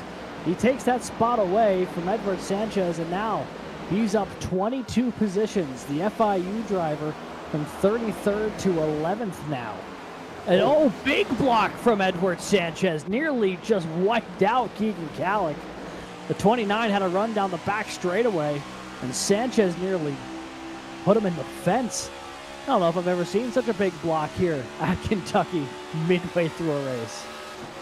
Let's be right on the restart. That was pretty aggressive if you look at, from Edward Sanchez's POV, looking back to everyone behind now. Keegan Kallick obviously not going to love that move, and it now looks like I believe Edward Sanchez is getting to the inside of Ricky Paz. Paz on the outside, ECU versus Baruch here. And you can see Ricky Paz sliding back into that 12th position now, 13th position as Edward Sanchez takes the 12th position. Paz also looks like he's got a little bit of right front damage there on the 19. That does not look pristine on the right front fender. Some more side-by-side battling there. That's Ryan Whitlock trying to get around Keegan Kallick. The 81 had great speed in that opening run, got self-spun in that second caution, and has spent the rest of this race trying to work his way back to the front. He's almost back to where he qualified 13th. His run as high as 6th today, but now back in the 14th position. There's about to be, if you can clear Keegan Calick, that's that battle ongoing. You see him the side-by-side is now paused with a run in turn 1. Almost got to the inside of Sanchez. Not to be, though, through 1 and 2. The mid-pack, a very spicy place to be at the moment. They are not giving each other a lot of room and not cutting each other a lot of breaks. You can see, I mean, Armahama Leaf leading this pack. It looks like the top 8 have really checked out from this battling going on from 9th on back, and now Armahama Leaf under pressure from Auburn machine of Logan Smith. Logan Smith battling through and trying to get now from 26th to 9th, up now 16th position, looking for 17. And along with that, Esteban Munoz in that Vice machine under pressure from the Barik machine now as Edward Sanchez goes to the outside as someone jumps out of line back behind this. A lot of chaos going on in the mid-pack. Yeah, there is a whole lot to keep an eye on here. Good battle, though, from the tail end of the top 10. Muhammad Alif leading an army down the front straightaway. The 34, here comes the 26 over under. Trying to find his way around Smith on the high side as it was 3 wide just behind him. Sanchez looks like he's going to be able to take that spot away, and he'll move into P10. Smith falls down to 11, trying to hold off Ricky Paz as the 19 making the lunge. The 12, a big lateral move to the inside. Another big block here. I mean, we've been seeing a lot of blocks being thrown through the middle of this race that I don't think I personally was anticipating. But track position incredibly critical here at Kentucky, so I'm not surprised to see drivers really fight for that track position and try to hold on to it. Because once you get it, it's much easier to defend than it is to reclaim. Yeah, and it is, you know, like you said, Alex, Kentucky's definitely not a place you usually see a lot of aggressive moves come out of, and I think a lot of these guys are slowly finding out that these restarts might be few and far between as we had that long green flag run. And right now you can see a lot of battling right now. It's the 64 of Nick Henley against Esteban Munoz battling out going into turn 1. 3 wide behind Nick Stockner, Ben Neller, and all battling it out now going into 2 wide. There's a lot going on behind here. You know, you can keep commentating about everything going on here, Alex, but I think you're going to run out of breath. Yeah, no kidding. There's only so much you can say, and the action's unrelenting. We'll take a look at this battle here, though. Nick Henley to the inside of Esteban Munoz. This is for the 15th position. Jared Kaylor in the mix as well. The 58 has kind of been trapped around that 15th to 17th spot most of this race. As you see, a little bit of contact there with the 58 Kaylor and Henley just below him. They're continuing to go out of here is now Sanchez and Logan going out just in front of him. That's up for 10th. Smith retakes that spot. Here comes Ryan Whitlock to the inside as well. And the 81 going to try to keep a nose to the inside down the front straightaway. It has been it's been tough to just hold on to a spot here. If you're running about 10th to 15th, you know, you gain 2 or 3 spots on a big move, and then, you know, someone else makes a big move going into a couple laps later, and you end up losing a couple spots, and you just keep fluctuating. And it's been incredibly entertaining to watch.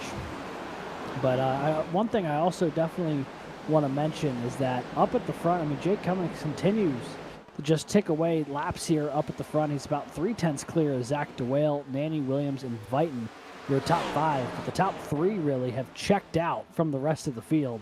It is a full 1.5 seconds from 3rd to 4th. So right now, if things were to stay green, those are the 3 cars to keep an eye on: Cummings, DeWale, and Nanny. 3 cars who, mind you, are top 3 in points at the moment, putting on a clinic out there as the field continues to fall further and further behind them. Right now, you can see Drew Williams also back there on an island of his own, trying to do anything he can to, you know, get within 2 seconds now. He's almost fallen outside of 2 seconds of these guys. Garrett Viton has battled his way up through the 3 guys behind him: Clint Holtzman, Reese Bayhem, and Brandon Schulenberger. And then, you know, the one thing to note here, Alex, too, I mean, this is turned into a very strung out top 8 compared to the beginning of this race, and really now these top 3 can do pretty much whatever they want. They can battle it out for about 30 laps if they really wanted to, until, you know, Drew Williams eventually catches up. But Drew Williams is losing time, and really the rest of the field at a pretty substantial rate compared to the rest of these guys. Well, if you've got the volume controls handy, folks, now would be a good time to reach for them, bump up the ticker just a couple of clicks. We're going to do a little crank it up here in the Garage Shop College Cup Series and let these naturally aspirated V8s roar around Kentucky Speedway.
We are back, folks. About 45 laps to go. Next time by, the 29 of Keegan Kaylor. As he is rolling right now in the 15th position, just ahead of Jared Kaylor. As we jump up here, this is the battle for 7. A couple of Auburn teammates looking to get linked up here as Logan Smith goes around the inside of Brandon Schulenberger. And they find themselves now 6th and 7th, Bayham and Smith, as the Auburn Tigers trying to work toward the front of this field. I mean, Logan Smith has done a great job of that, especially this entire race, but especially this green flag run, because he is up, as of from the race, 19 positions, but he really started about 10 positions back at the start of this, and now going into the inside of his teammate of Reese Bayham. And now the two Auburn machines duking it out, coming out of 4, going through the tri-oval. Reese Bayham to the outside, Logan Smith on the inside.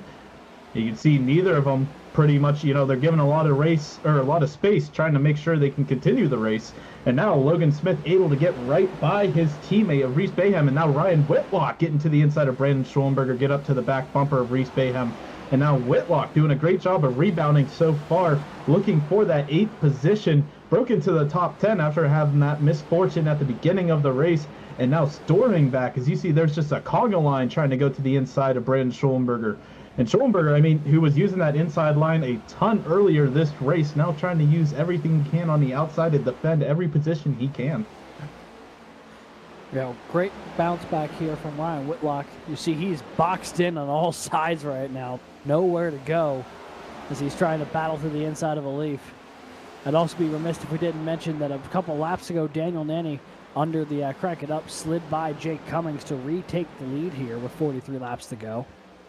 And they've also both put some serious distance to Zach DeWale, so it's really now just a two-car battle at the front with 42 laps left. But right here, just in the tail end of the top 10, we've got some fantastic battling going. The 334 of Reese Bayham and the 7. Caution. Brandon Schulenberger. Oh, and the caution's out. Caution is out. Oh, Riley Birkins. Slow. Oh, front end, significant front end damage for the New England College driver. And Ben Neller, that car looks pretty beat up as well.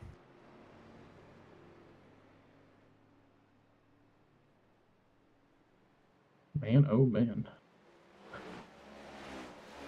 As you can see, the front end destroyed of the 79, the Ball State machine, obviously in critical condition, and the 79's night is done. Along with that, I mean, we'll take a look back here to see how this all unfolded, and looked like the 79 was already around. Riley Birkins also into the wall. This all starts side by side with Jared Kaylor coming through the front stretch.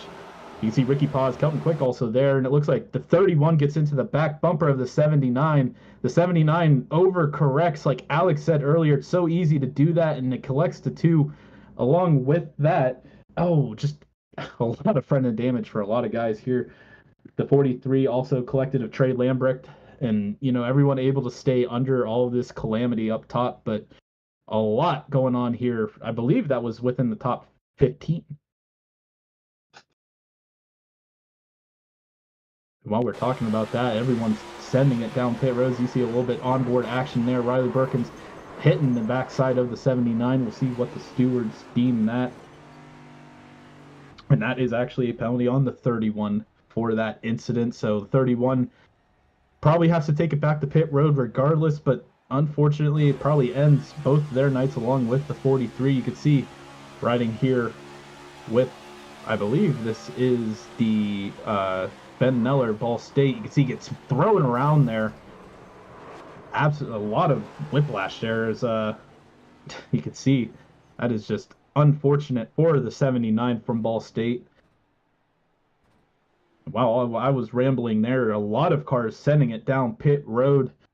And really, not a lot of movement. You can see Daniel Nanny obviously leading the front with Jake Cummings and Zach DeWale, Garrett Vighton. Pretty much no one really changing at the front. But everyone able to get the fresh tires. Everyone able to make it to the end now with fuel. And now it's just a game of who's going to be able to conserve their tires and make it worth it at the end, if it comes down to it, depending if a caution flies towards the late part of this race.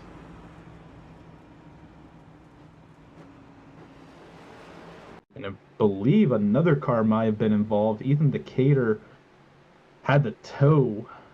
We'll see what happens here coming into pit road. Well, a little bit of peekaboo there coming into pit road, but our sources say he had to get a tow back to pit road. It might have been something to do with the blinkiness that happened there.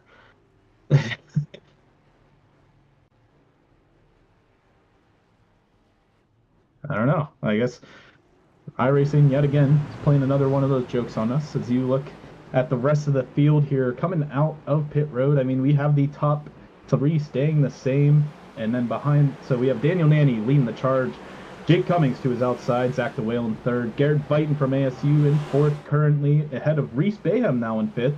Drew William inherits the 6th position, and the Auburn machine of Logan Smith takes 7th. In 8th position, we have R. Muhammad Ali, Brandon Schollenberger, and Edward Sanchez rounding out your top 10. So a lot of faces we've seen towards the front today staying there after that caution.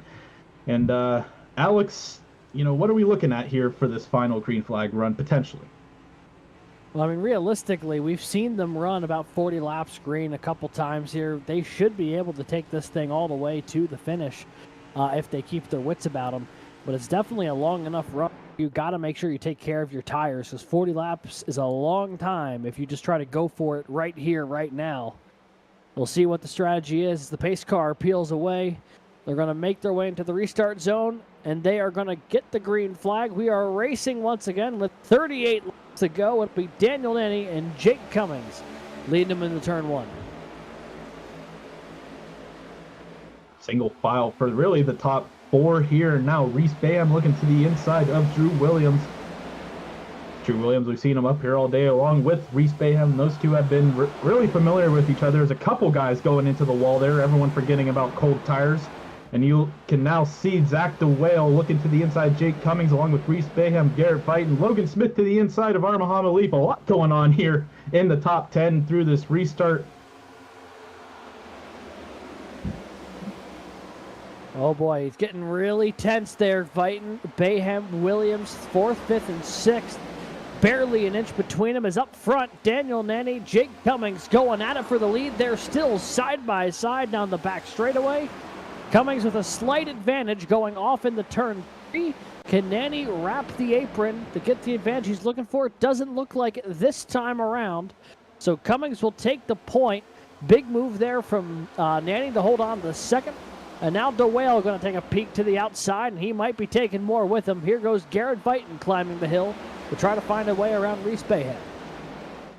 Very resemblant of the last restart. DeWale using the outside to try to get past Nanny, going down the backstretch here. Able to clear him for the time being. Nanny's going to try to dive it in there, going into 3. DeWale's going to use the outside line, get the momentum coming out of 4, and is able to clear him right now. And you see Reese Bayham also trying to take advantage, looking to the outside of the 30 machine, is 4 now, able to get the nose in front, going in the 1. And it looks like the Auburn machine has a lot of speed going into these early laps, but is he going to make it last as the 30 is able to slide right up in front of the 334? Nanny's going to hold on to 3rd for now. Bayham going to follow him down to the bottom of the racetrack. Fighton and Williams going to take that middle lane that seemed to be working for them really well on the early parts of these runs. 34 laps to go here from Kentucky. Jake Cummings has the lead. We know he's got phenomenal short run speed. The question mark is if he'd have the long run speed if this goes green all the way, and that's where it would really fall into the hands of Daniel Nanny in the 30. Some phenomenal long run pace that he showed in that last run. You see Sanchez here taking a look to the inside of a leaf. These two cars have been battling quite a bit tonight. This is the battle on track for 7th. You've got Logan Smith, Brandon Schulenberger, and Clint Halterman just behind them, getting a little bit log-jammed as they're all trying to sort this one out. You can see the 26 now is able to get in front of Leaf, trying to see if he can do anything, and that's going to open the door to Brandon Schulenberger to try and push his way through to the 8th position. Staying alongside the 12 machine going through 3. Coming out of 4 is going to get a little bit of momentum and is going to potentially get him by going into 1 here. As you can see, he's now clear of the Ball State machine, and now Clint Halterman's going to try and go to the inside of the 12 to follow up Brandon Schulenberger as well. Those two who had early success so far in Kentucky, right now trying to make it into the top 8. Yeah, it seems like those cars who are really running good at the start of this race just kind of caught back here behind a few cars that they were faster than in the early going, but have not really been able to get around them ever since that longer green flag run we had in the middle of the race. So we see this battle continue. Garrett Fighton, Edward Sanchez. That's the battle for 6th. Reese Bayham just up ahead as well. On board there. The left side of your screen, that is Edward Sanchez. The car behind him is the car on the right. That's Brandon Schulenberger, who's on the right side of your screen. Those two cars go in the battle. Sanchez in P7, Schulenberger P8. Because they're both trying to find a way around Garrett Fighton right now. Fighton looking to pick up his 2nd win if he can find a way to get up to the front here. He won at Charlotte in the season opener. He's got that 1.5 mile pace. Does he have another click here? Does he have another gear that he can grab to get up and battle with Cummings, DeWale, and Nanny? Ooh, hard hit for Edward Sanchez coming out of 2 there, trying to use all the momentum he can and max the wall. Brandon Schulenberger dives it down into the inside. So you see Garrett Fighton now on the left side of your screen. Brandon Schulenberger, as we have a caution. Caution's out with 30 laps to go. Wesley Shaw going through the grass here.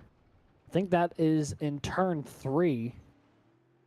And that is the Texas A&M Texarkana car, who has not had the best of days today. He also got caught up in that earlier incident with Cade Corbin and the 31 of Riley Birkins. That was back, I believe, on lap 23 or so. See here, this is what happened to the 73. He's running this battle with Nathaniel Crone.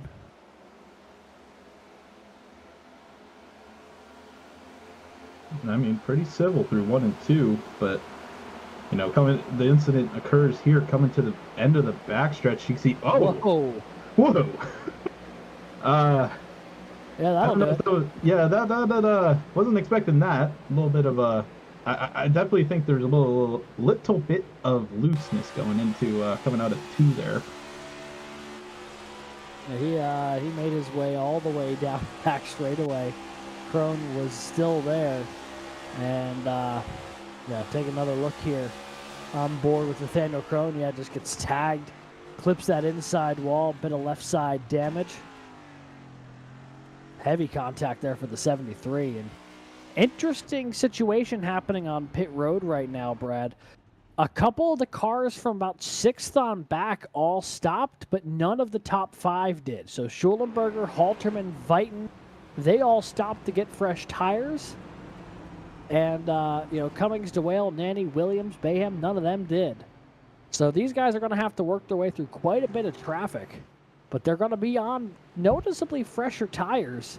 And this could be a huge moment in this race. We've got a differing strategy with just enough time, I think, for these guys to pull it off if they're able to pass the cars in front of them effectively. Yeah, I mean, it's going to be hard, especially for a lot of these guys, to make up all the spots that they can within 27 laps. I think, obviously, best case scenario for these guys, keep it green. And I think maybe a caution at the very end might bunch everyone back up so they can take advantage of their tires some more. But these guys are going to have to burn those tires really quickly to try and, pass a lot of these guys on the inside, outside. And they're just putting themselves into the calamity we've been seeing all race. So, despite how fast these guys have been, we've seen Ryan Whitlock do a great job of battling through the field already. So he has the experience of that. But some of these other guys who, have been primarily in the top half of the field this whole race are going to have to try and battle through some of these guys who we've seen putting on a lot of great battles throughout the field, but it's going to be a heck of a battle just to get up through the top half. Yeah, so 24 cars who were on the lead lap did not pit on that cycle.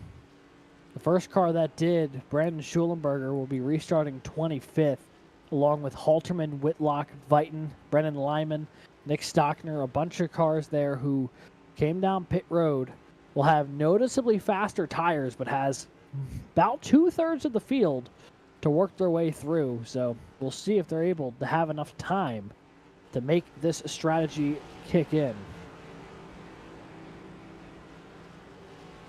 The 95 of Jake Cummings, the 519 of Zach DeWale are going to be your front row. Daniel Nanny, Drew Williams, row 2. Bayham and Sanchez, row 3. All of them on the older tires, but with the track position that you're looking for. Pace car going to peel off down pit road. Here comes Cummings and DeWale to the restart zone. Green flag back in the air. We are racing with 26 to go here in Kentucky. Out of all of the restarts tonight, DeWale does a tremendous job keeping it to the outside of Jake Cummings, coming through the tri-oval and into turn 1. And now both Nanny and Cummings are trying to use that bottom line to get past DeWale. Cummings is able to inherit first, but now DeWale and Nanny nose to nose going into 3 as DeWale's using the outside line, trying to do anything he can. As you see Drew Williams and now Edward Sanchez taking that 5th position.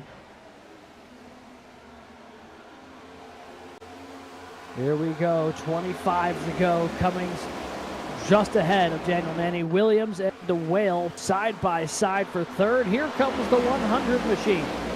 of Drew Williams from Clemson, the highest he's run all evening long. He's knocking on the door of the lead here as he can find a way to get around the 5:19 at the Whale. And now here comes Edward Sanchez as well. He's up the 5th and looking for more.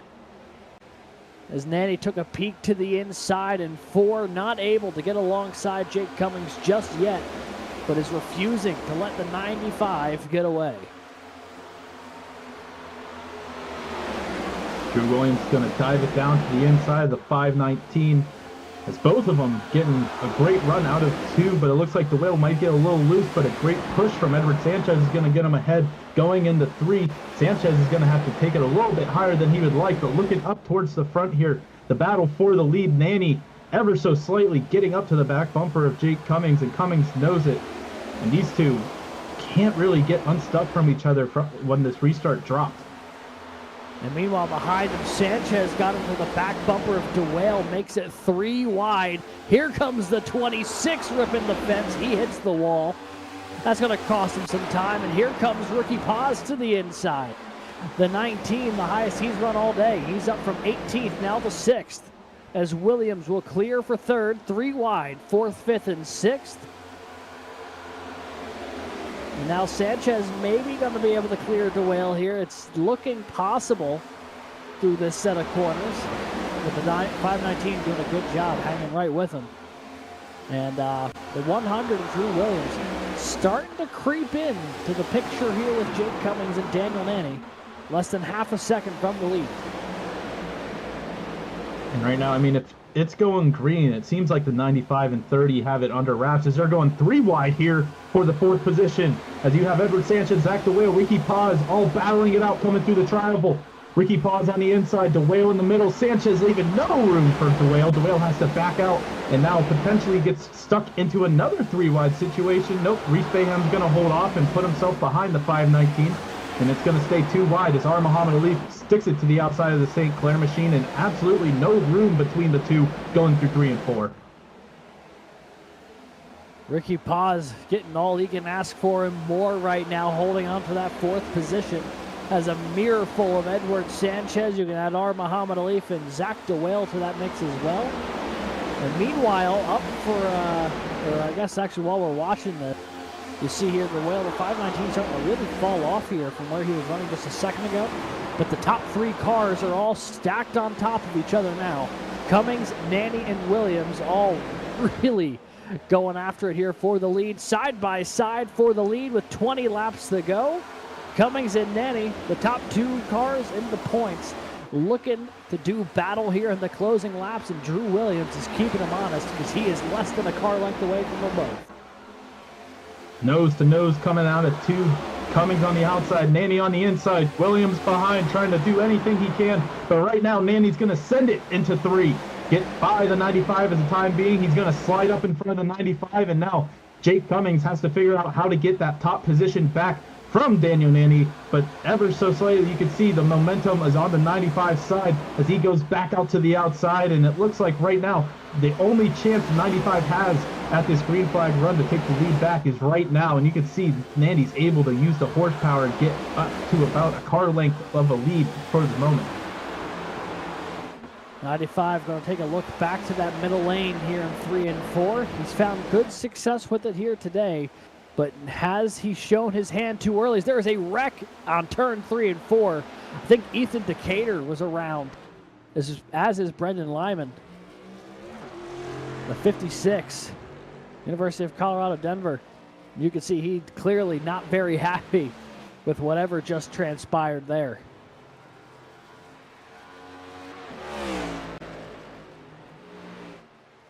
And Let's see if we can take a look at what happened to Brendan Lyman.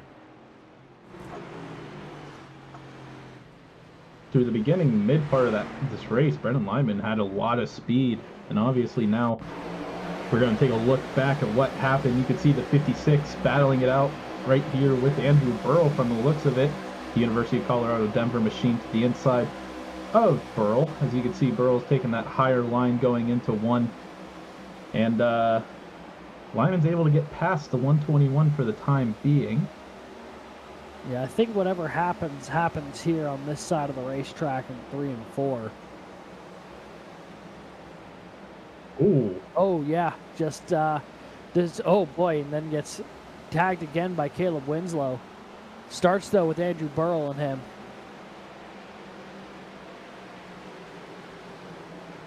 That's going to be a lot of damage, too, for Caleb Winslow. That's just right on the front bumper as we ride along here with the 121. You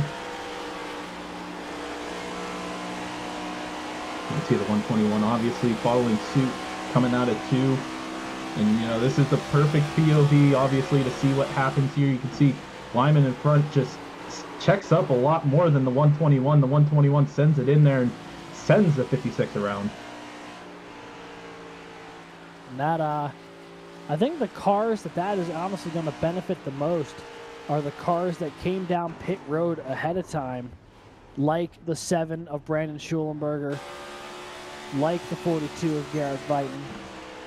Some of those folks who stopped a little bit early for tires and for fuel. The biggest mover, though, Clint Halterman, who I believe also had come down pit road that last time around. He's all the way up to 7th and on fresher tires.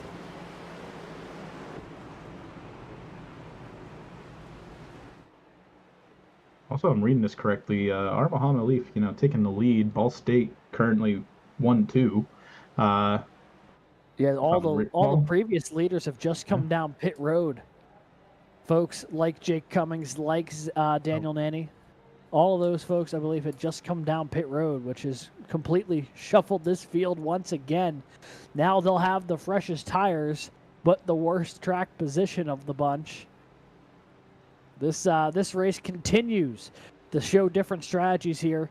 You're either the cars with the freshest tires and the worst track position, the worst tires but the best track position, or you're a couple of cars who are kind of tucked in the middle there somewhere, like a Clint Halterman or Brandon Schulenberg. But it'll be Muhammad Alif and Keegan Kalick on the front row for this restart, this all pivotal restart. It'll be 14 to go at the line. Whitlock and Halterman will be row 2. Stockner and Henley will be in your third row. Cars to keep an eye on. Zach DeWale back in 11th here in the 519. Daniel Nanny is 12th on this restart. Jake Cummings back to 16th on this restart. Right now, I mean, entire field shuffled up. Yeah, and we saw Ball State St. Clair up front all day, but it was a different pairing of Ball State and St. Clair.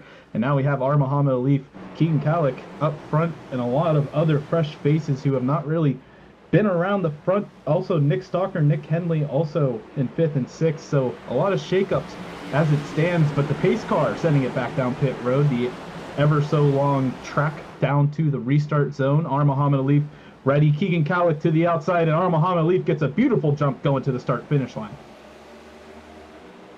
Great jump there for the 12. Oh, and Garrett Vighton gets turned into the pit lane. The 42 hammers the inside pit wall. I think it went off the nose of the 519 of Zach DeWale. And the caution is out once again. They didn't even get into turn 1. That's what happens when you have all these different cars on different tire strategies on the restart. Some people got going, some people didn't. Things start stacking up. You start going 4 or 5 wide, and that just was a case of running out of room with DeWale and Vighton there. Let's take another look at it. The 42 went to go make a move on a slower car, and the 519 tried to make the same move on Vighton's at the same time. Did not work out. Oh man, heavy contact. The 42, we've seen him in the top 10, top 5 all day, and you know, this restart was ultra chaotic. He tried to just stop the 519, and it sends him around and just throws him into the inside wall. Whew.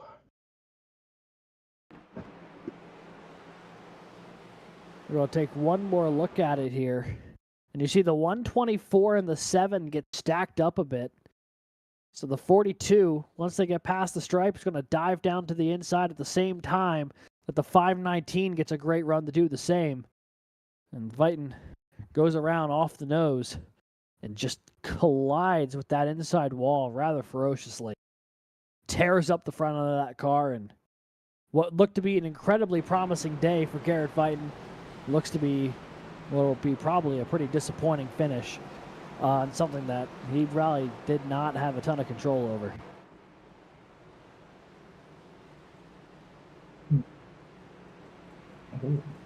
Interesting call with the Zach DeWale got penalized for that incident, and that's going to send him to the end of the line. So pretty much any strategy call he had obviously is now out the window with that contact with the 42.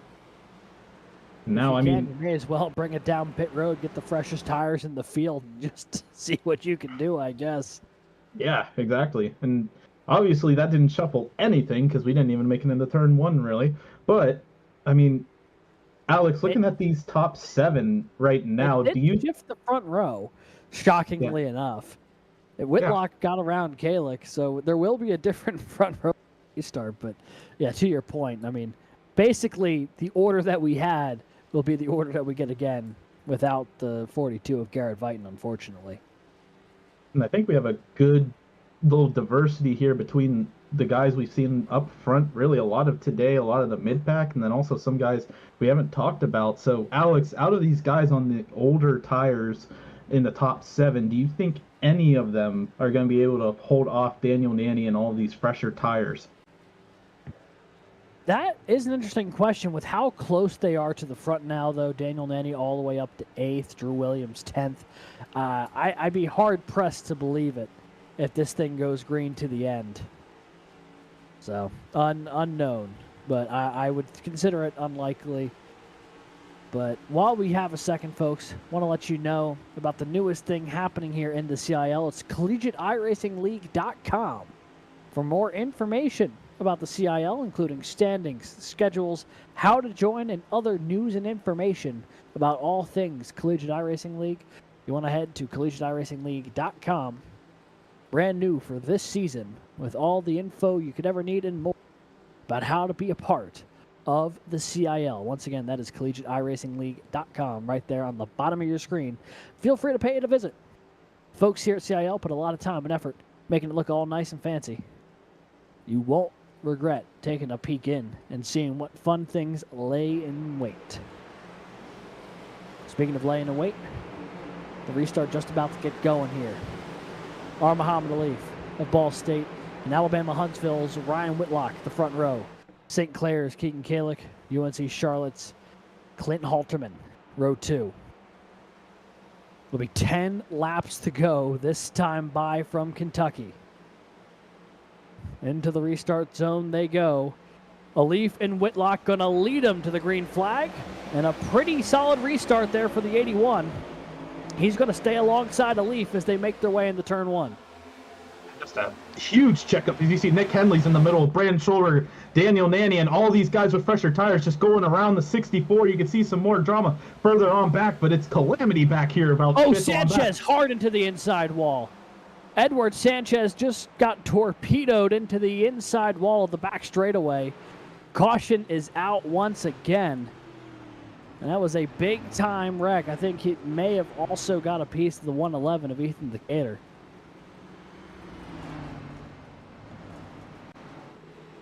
The 26, you see the left front absolutely destroyed on that car. That wheel not even moving. Yeah, that's definitely day done for the Brood College machine. Edward Sanchez, we had a lot of great battles, a lot of aggressive moves we saw as also midway through this race. And now, unfortunately, when it matters most, the calamity ensues and it collects the 26. So we'll take a look back to see what happened to everyone involved here.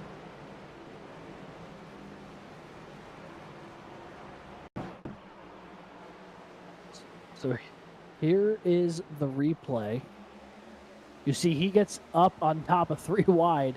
This thing tries getting settled out, and boy, yeah, the 2 of Kelton Quick just gets right up and tags them, both of them hard into that inside wall. We'll have to see if the 2 caught anyone else up in that spin, because he washed all the way up to the outside wall again. But yeah, heavy contact there for Sanchez, heavy contact for Kelton Quick, who moved up the track and tagged the 26 there. Tried making the big move on Logan Smith. Gets up, hits the 26, and yeah, big time front end contact for the 2 as well. But as he goes spinning, looks like everyone was able to avoid. Oh boy, Carter Capini cut it real close. But it looks like he was also able to get on by. And, all the folks who are on different tire strategies find themselves in a just being restart after restart. Some of those folks who stayed out on the oldest tires are going to keep themselves with a fighting chance here of potentially picking up a win here. Riding on board with today's race sponsor for Texas A&M Texarkana's Wesley Shots. You saw barely getting by the spinning Beyblade that was Kelton Quick.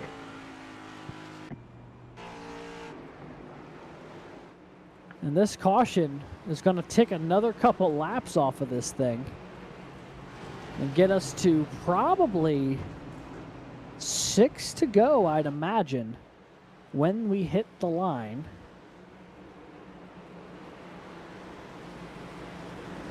I would have to, or not when we hit the line, but when we get going green again, I would imagine it'll be 6 to go. So it looks like they're starting to get ready and stacked up here, double file. Penalty there issued to the 2 of Kelton Quick. He will have to go back to the tail end of the line. Lights are off on the pace car, which means next time by, they will be going green again with 6 laps to go. It'll be R. Muhammad Alif, Ryan Whitlock still your front row. Clinton Halterman snuck by Keegan Kalich there to move up in the P3. He's on slightly fresher tires, I believe, the 12 or the 81.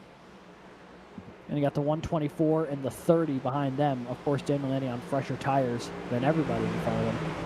But he's on the same tires as Drew Williams, who's just behind him. And don't look now, but Jay Cummings has also worked his way back up to 10th from 18th on that the couple restarts ago. So it is all going to come to a head here at the front of the field in just a moment. Brad, if you're one of the drivers in this top three rows, do you want to be in Daniel Nanny's situation where you're back in 6th with the freshest tires, or in R. Muhammad Alif's where you're in the front of the field but with the oldest tires? Honestly, with 6 to go, I'm in R. Muhammad Alif's position. I know we've seen Daniel Nanny take it to extremes and obviously make any line work, because you see the pace car diving into pit road, but I think all of these guys are going to be under fire if someone, either Drew Williams, Daniel Nanny, or someone back there, as we see Ryan Whitlock, R. Muhammad Alif leading the field to the Geico restart zone. Ball State Machine gets a huge jump yet again. Ryan Whitlock able to stay alongside Clinton Halterman as we are green yet again. Daniel Nanny dives it to the inside of Keegan Kalich going into 1. Not a great restart for the outside row. Whitlock going to be battling with Halterman. Here goes Daniel Nanny as well on the freshest tires of the field, or at least of this front field. Going to be taking 3rd place away. Alif trying to hold off Clinton Halterman. Basically chopped his nose off contact with the 30 and the 007. It is getting really tight up at the front. Halterman forces the 30 down below the apron. Working back up, more contact between the two. Here comes Whitlock back on the outside. 5 laps to go. Everybody chasing R. Muhammad Alif as there's more contact for 2nd. Luckily able to keep it too wide, and now Daniel Nanny is going to have to fall back to Ryan Whitlock, and Clint Halterman does a great job of keeping that 2nd position, and R. Muhammad Alif loving this side-by-side action despite his teammate having the fresher tires, as Ryan Whitlock gets a great run coming out of 4, now 3 wide again coming through the tri-oval. Daniel Nanny basically had to move Clinton Halterman just to give himself some breathing room. Now they're all bouncing off each other for 2nd with 4 laps to go. Halterman to the outside. Nanny trapped in the middle. Whitlock trying to hold on to it on the inside of the racetrack. Nick Stockner lurking behind, as is Ricky Paz and Keegan Kalich. But they're all chasing R. Muhammad Alif. This 3-wide battle, allowing him to get some spaces. They're 4 wide behind him. 4 wide in the top 10. With 3 laps to go here in Kentucky. Look at this absolute nest of cars trying to sort this thing out. No one is able to generate a run on the leader right now because they're stacked up 3 and 4 wide down the back straightaway. More contact. Clint Halterman gives a little bit of a door to the 30, and the Ryan Whitlock slides off 4th wide for 2nd. Jake Cummings now to the 2nd position, and now 5th wide comes to 4th. 4 wide still. 2 laps to go. Who is going to sort this thing out? How have they not wrecked yet? 4 wide in the turn number 1. Halterman, Nanny, Whitlock bouncing off each other. Somehow we stay green. 4 wide still down the back straight. There it is. Reese Bayhem around, collects Brandon Schulenberger. Caution is out, and we are going to have to go to a green-white checkered attempt. They only try one. That wreck, honestly, I'm floored that was the wreck. It should have happened 6 laps ago. They were running 4 wide lap after lap. That was unbelievable. And that is the last thing our Muhammad Alif wanted to see. He had got the gap on the field. And now he's going to have to do one more restart. He was able to get that gap on the field. I mean, I don't think there was ever anyone able to get out of 3 wide action there from about 2nd on to like 12th. There was, I think we saw at least like 12 cars within a picture of about 200 feet. Like, it was not even, like, it was wild. That was only 4 laps and it felt like 40. That was the longest, like, minute and a half of mile-and-a-half racing I think I've ever seen. So we will be going to 1 green-white checkered attempt, folks. Basically, they will be restarting this race with 2 laps to go. And the next flag, caution or checkered, will end the race. We will take a look here at the replay while we have a moment and show you exactly what happened here to Reese Bayhem in a moment. Just show there, that was the green-white checkered rules on the bottom left of your screen. This is eventually what brought out the caution here. I mean, you see the 4 wide up ahead of them. The danger is looming. It's just slowly working its way back, some kinetic energy that eventually finds Reese Bayhem.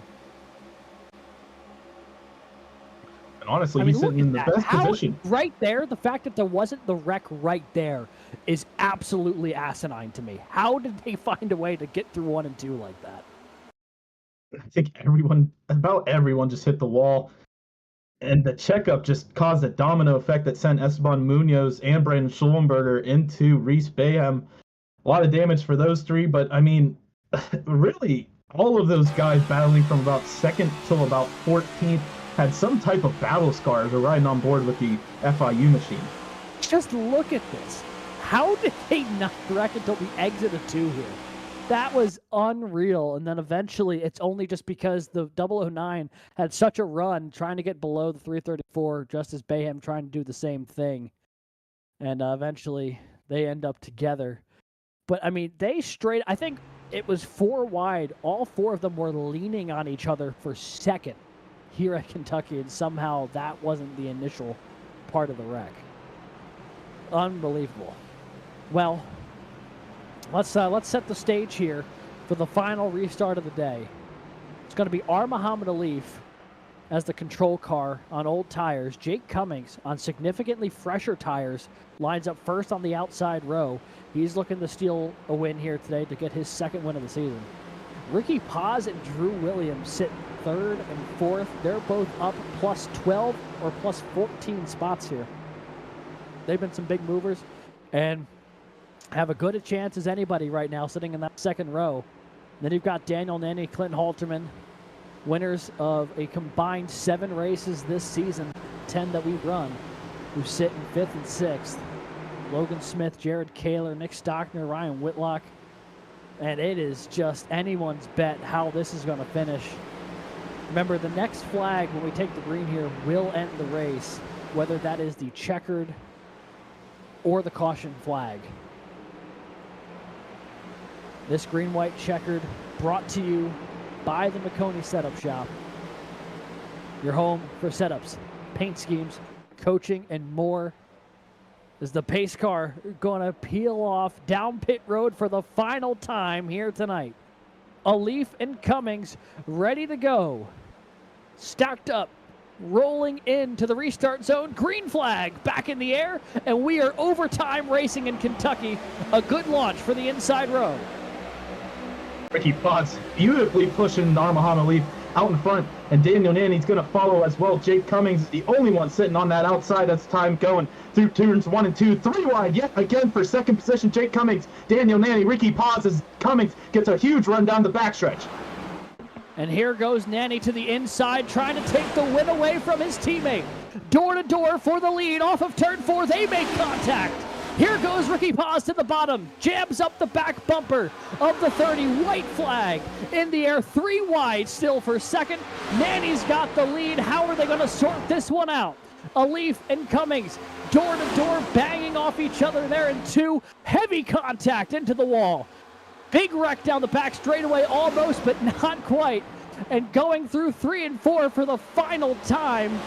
Miraculously, it's going to be Daniel Nanny who's going to wheel it off a turn. And as a massive wreck happens behind him, he's going to set a new College Cup Series record for wins in a season. Win number 6 for the 30. Takes it over Ricky Paz and Clint Halterman on the green-white checkered. And he did it in one of the most determined drives you could do here in the CIL. I mean, he had to battle 3-4 wide for 3 or 4 laps straight and not get into any type of chaotic wreck there. And he was able to keep the chaos, manageable and get past everyone in front of him and end up setting that record of CIL wins in the season.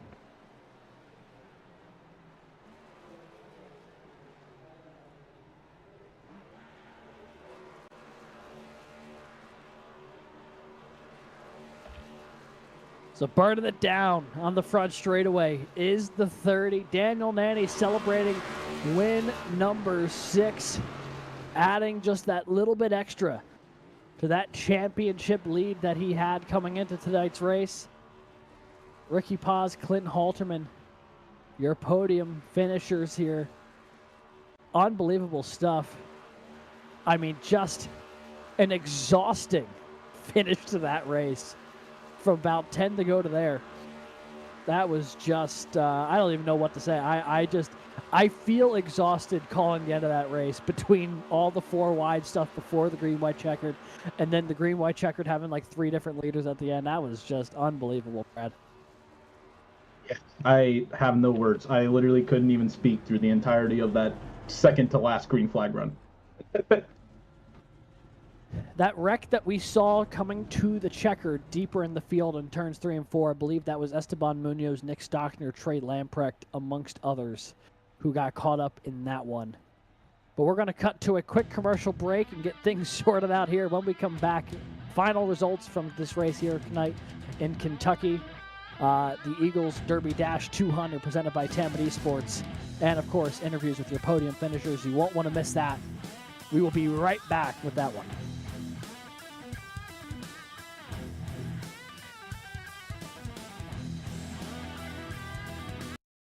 Racing isn't easy, but experiencing it is. iRacing puts you in the driver's seat with the industry's leading sim racing game. Drive on laser scan replicas of the greatest racing circuits from around the world. Go head-to-head against other drivers chosen by skill-based matchmaking to ensure competitive racing at every level. Compete across all your favorite series. In officially licensed cars, engineered to deliver the most accurate driving experience possible.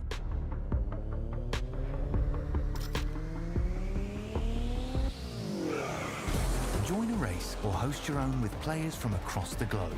Race against the computer or in a league with friends. Feel the thrill behind the wheel. Visit iRacing.com.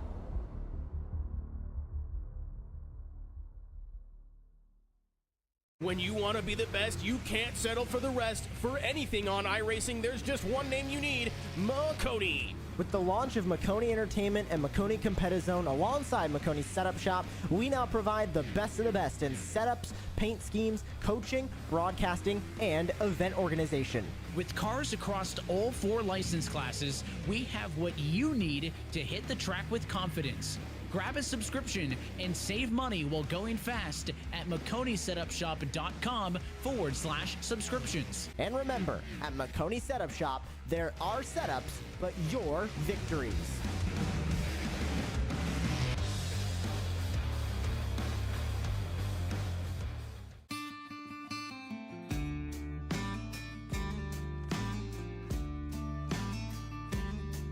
Hello, my name's Aaron Brown from the Garage Shop in Denver, North Carolina.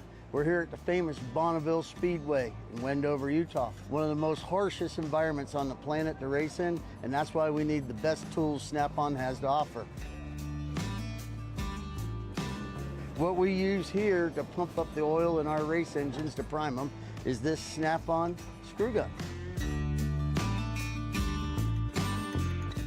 With its variable speed and high torque, this allows us to spin our oil pumps up to 1,500 RPMs, creating 70 pounds of oil pressure, which helps us get everything settled in, nice and happy, and turn the hot oil through the engine. Compact, lightweight, and able to fit in really tight spaces. Its 9-position clutch allows us to torque things, nuts, bolts, from 8-inch to 50-inch pounds. Small size and high performance helps us get into many places on a race car where normal tools can't. Under the dash and the engine compartment, we also use this to drill a lot of holes in very tight spots.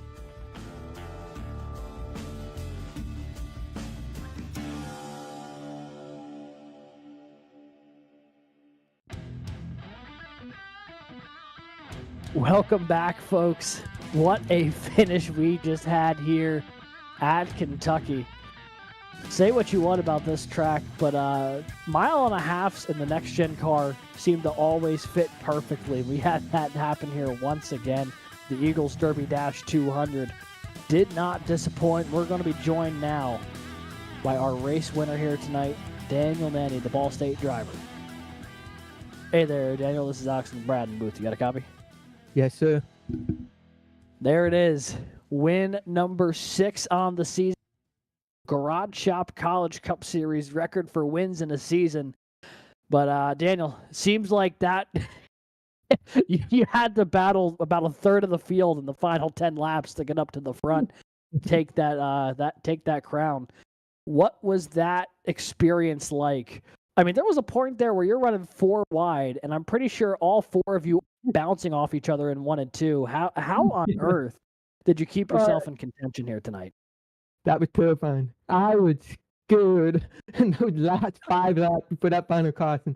I don't even know how I won this race. I truly don't understand how I got to the lead. I don't know how I survived that 4 or 5 wide. I think we were 5 wide at one point, which was insane. And I thought I was either going to get hooked by somebody, I was going to door somebody, it's going to cause a chain reaction. It was, to say at least, just terrifying. Well, it was mesmerizing to watch up here in the booth, folks who did not have to be behind the wheel. But by God, you found a way to get it done there on the green-white checker. You take the lead.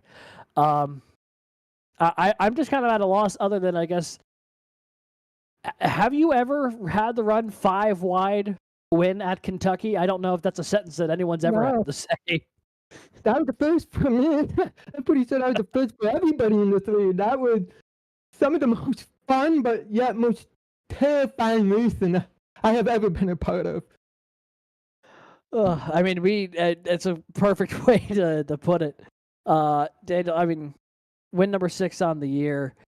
It's been a special season for you.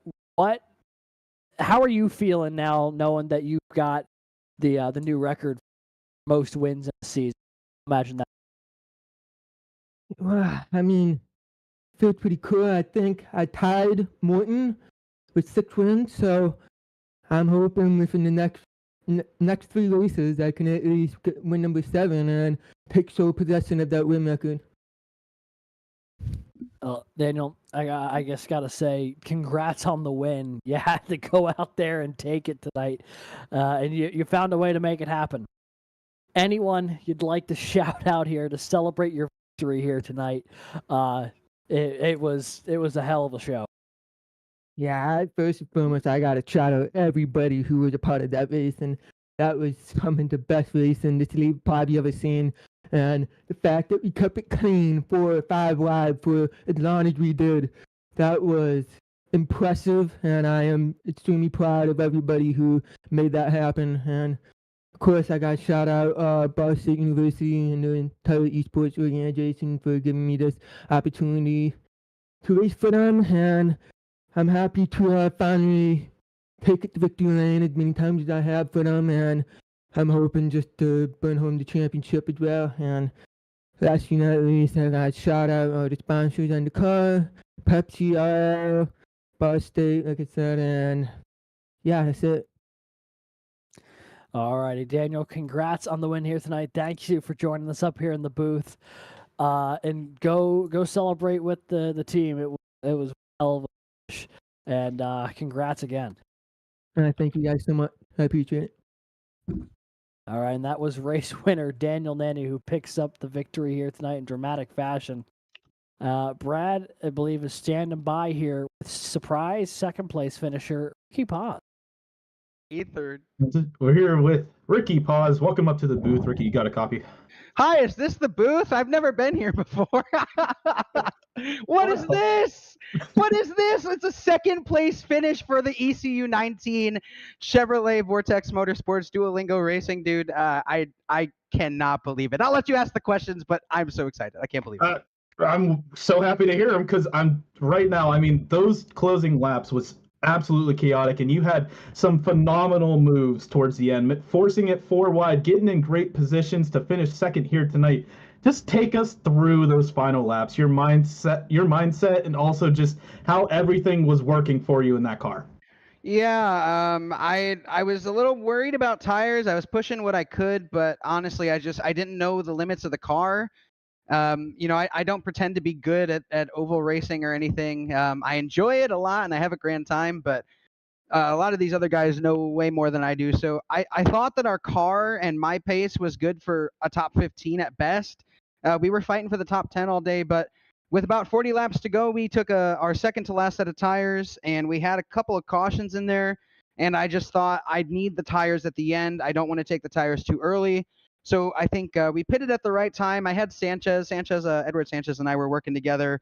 Ethan Decatur, got to shout out my guys.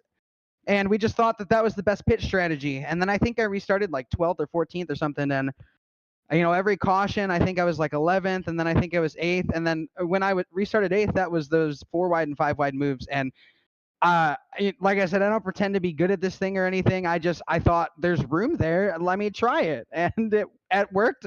So that's got to be some of the most exciting racing I've ever done in my life.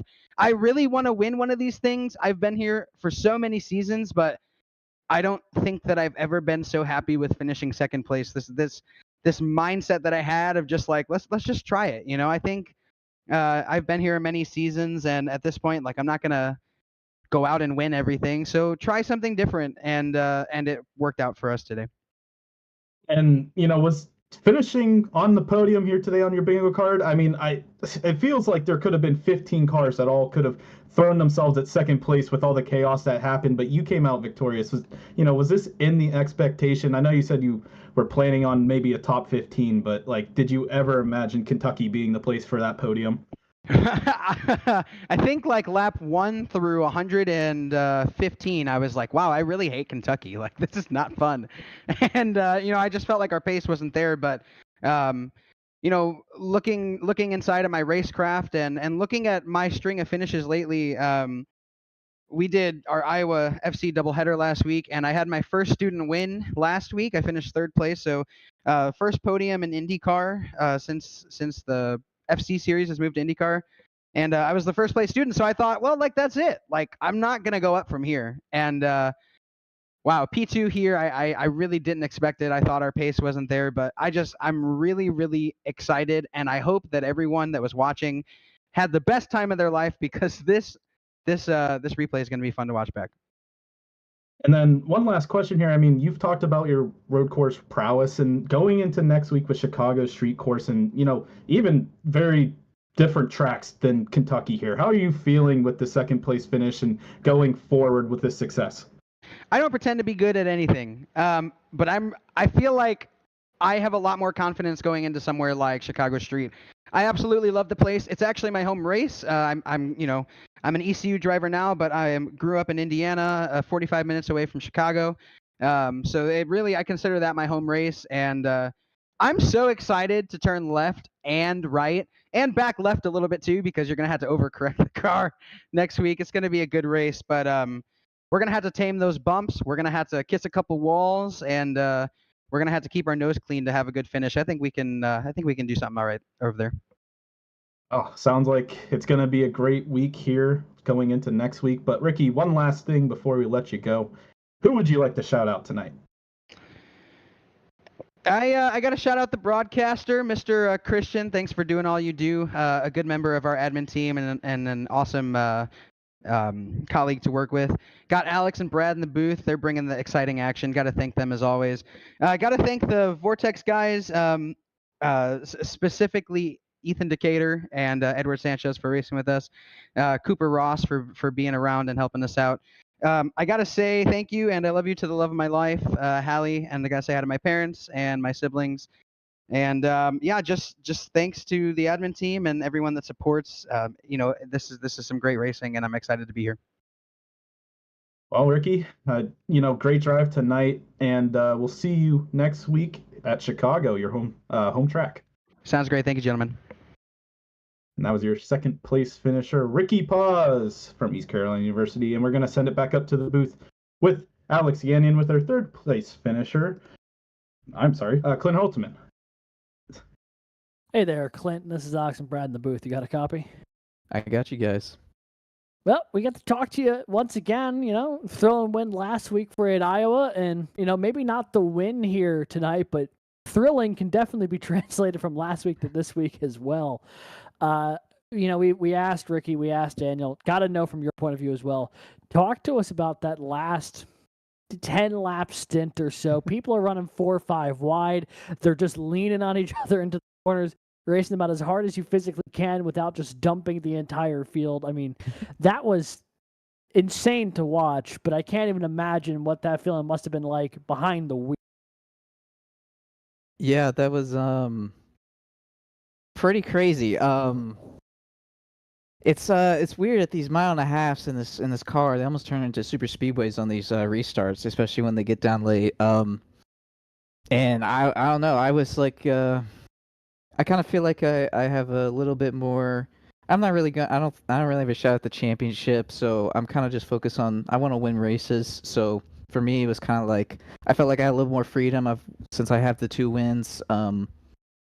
I kind of just want to go out there and just try to go as hard as I could, and that's kind of what my mentality was there at the end. And yeah, it was nuts. I had a really, really good run through going into turn 3 on 1 lap, and a leaf kind of chopped my nose there, and it backed me up to Nanny, and then Ryan was there, and that's when that whole thing just set off. I think Ryan and I know Nanny and I were side by side for like 3-4 laps. I don't know how many other cars were there. I know in 1 lap, I was in turn 3 and 4, and I already see there's 4 cars, and then I see Ricky Paz coming ripping around my outside. I'm like, how many cars are there? What is happening? And then I was wrecked off of turn 4. Oh my god, that was nuts. I was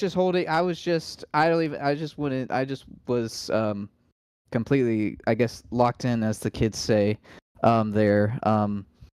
And I was just fully focused on trying to keep the car straight. And I can't really, it's hard to explain because it's like there's so much adrenaline just was pumping there, and just like everything, it wasn't even like I was making the decisions. It was just kind of all muscle memory and stuff like that. It was that was some of the most the craziest racing I've ever had in this ever.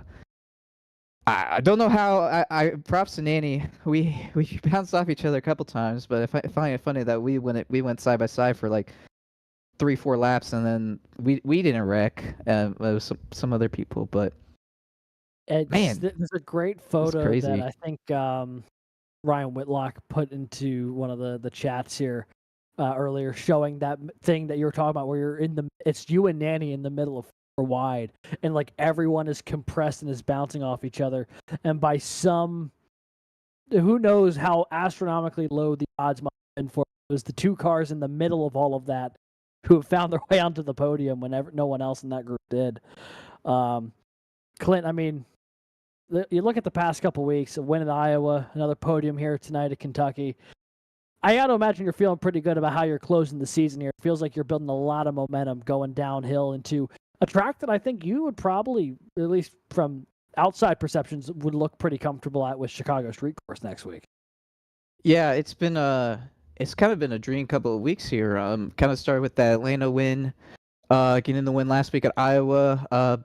Backed it up with the IndyCar win at Iowa too last week. Got the pole tonight. Led a lap, no incidents. Brought it home P3. That's a big chunk of points. I don't know. I'm not sure what's going on. Why? I feel like I'm a bit of a hot streak, hoping to keep it going. Chicago, yes, I'm tentatively looking forward to it. Of course, I always love any kind of road course, so I expect to, be pretty quick there. I expect Leaf to pretty much run away with it, though. He's like just lights out. But Chicago, I'm gonna need to do a lot more practice for. It is a tricky track in these cars. If you outbrake yourself by like, I don't know, a foot, you're gonna go into a wall. So yeah, I've done a couple of races there in this car, and I know I did one race I know where I wrecked about 3-4 times, and it's not hard enough to kill it, but I still wrecked. So it's gonna be tough. It's gonna be an attrition filled race for sure. Yeah, but I'm still looking forward to it. I know I have good pace at the road courses, even if Chicago's street course, so it's a little bit untraditional. But yeah, I can't complain about the wave of momentum I've been on lately, and just kind of everything with CIO. And yeah, just really hoping to keep it going for the IndyCar race on Wednesday at a really good track for me, Watkins Glen, and then of course next week at Chicago, where I think I can bring home a really good result too. Alrighty, well, Clint, anyone you'd like to shout out here tonight on the podium finish? Yeah, I just want to shout out of course, the Orange Road Racing guys. I gotta shout out my family. They've been getting mad. They've actually started watching the races a little bit and seeing my interviews, and they get mad that I don't shout them out. And so I gotta shout my mom and my dad and my sister and my aunt because she wanted to shout out. And yeah, Best shout out reason to give one, yeah. Yeah, and then shout out to y'all for putting on the race tonight. What a time. Clint, thank you so much for joining us up here in the booth. It's a pleasure to have you as always. And see you potentially next week.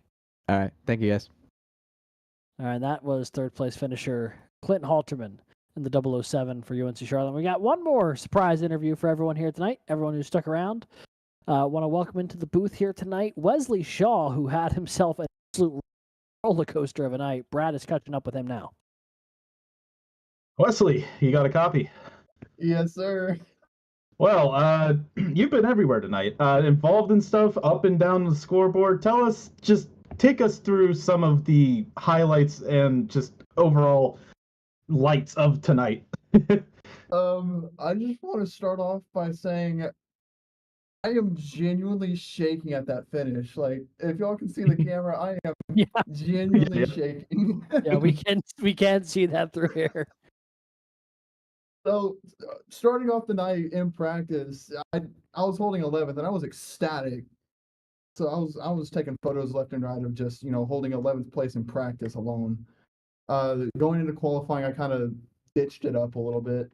So coming into the race, starting P32, I was kind of just mainly looking at a redemption drive like always. Just not push too early, but start making up where I can.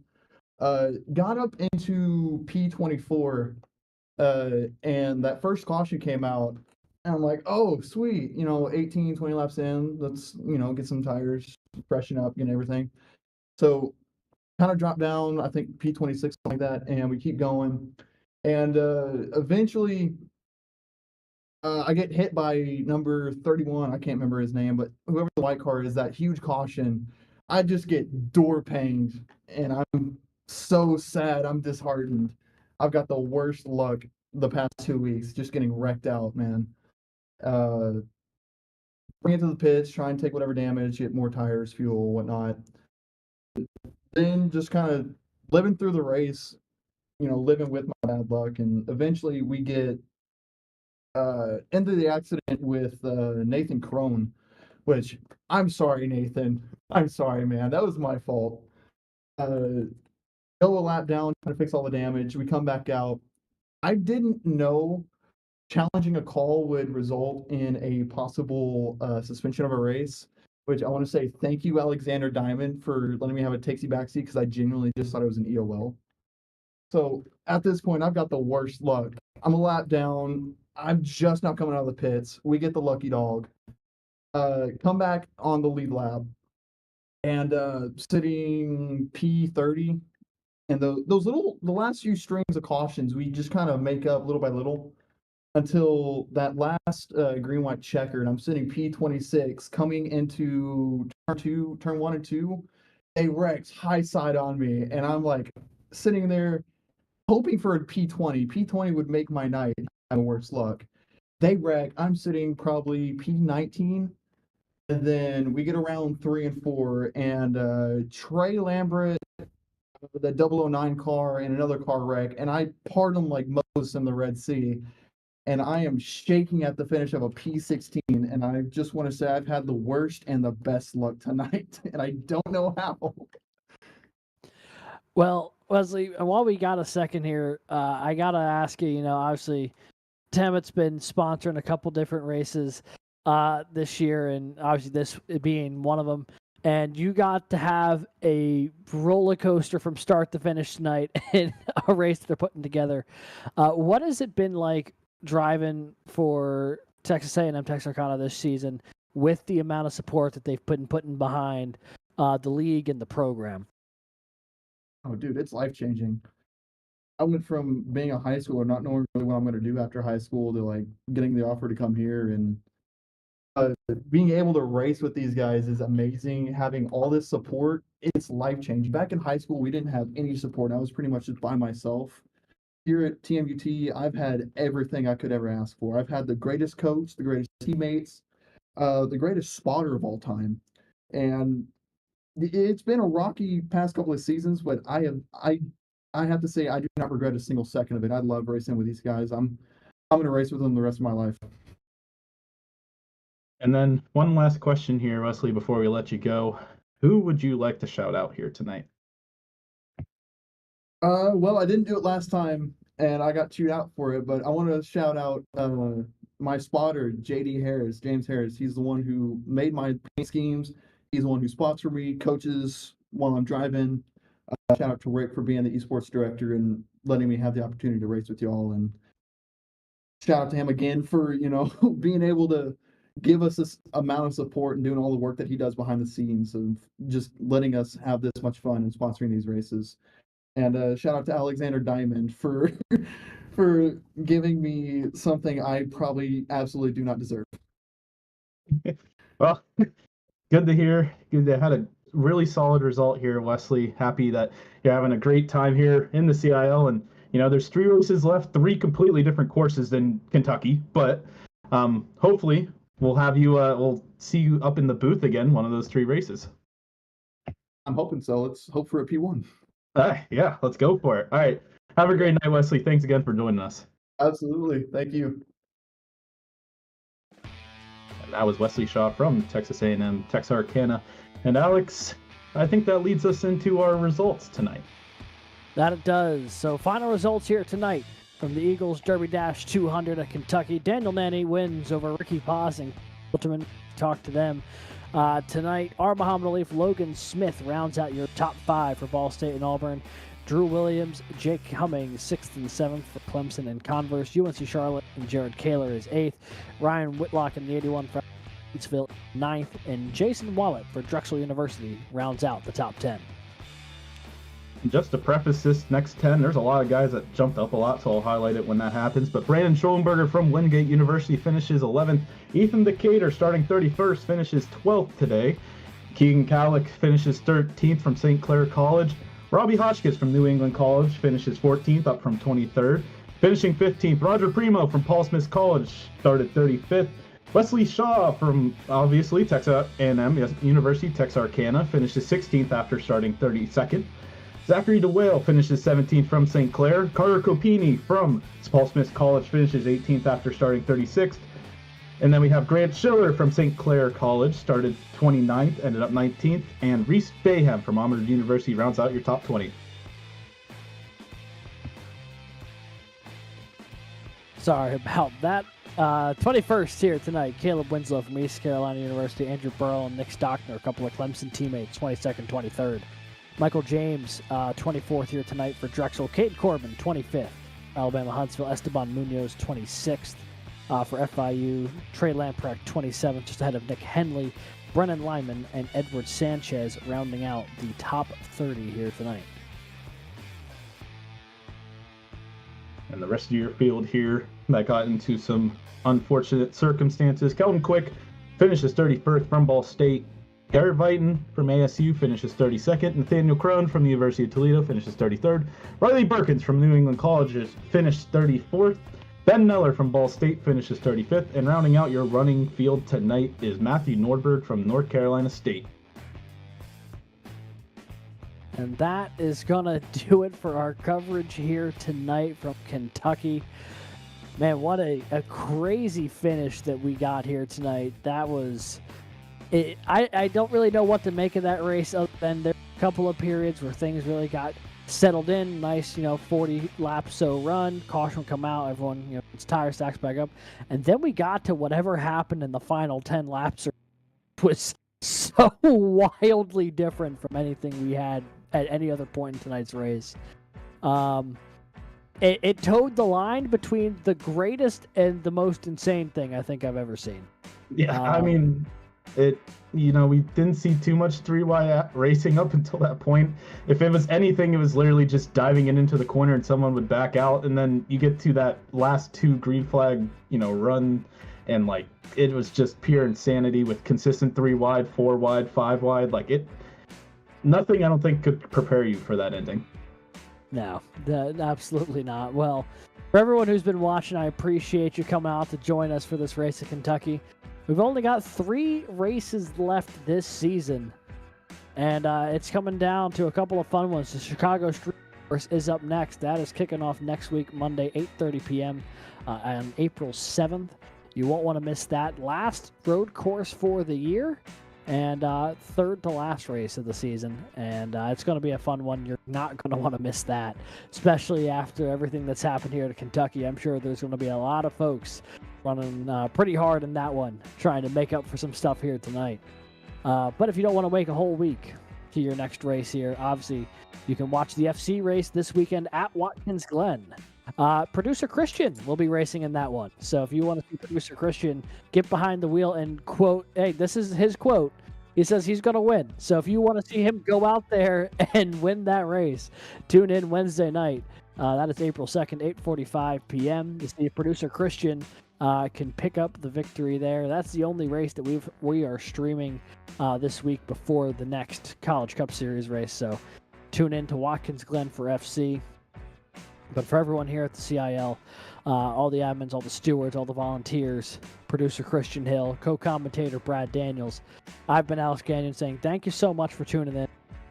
It's been a ton of fun having you here for this race at Kentucky, and we will see you next week in Chicago for the street course.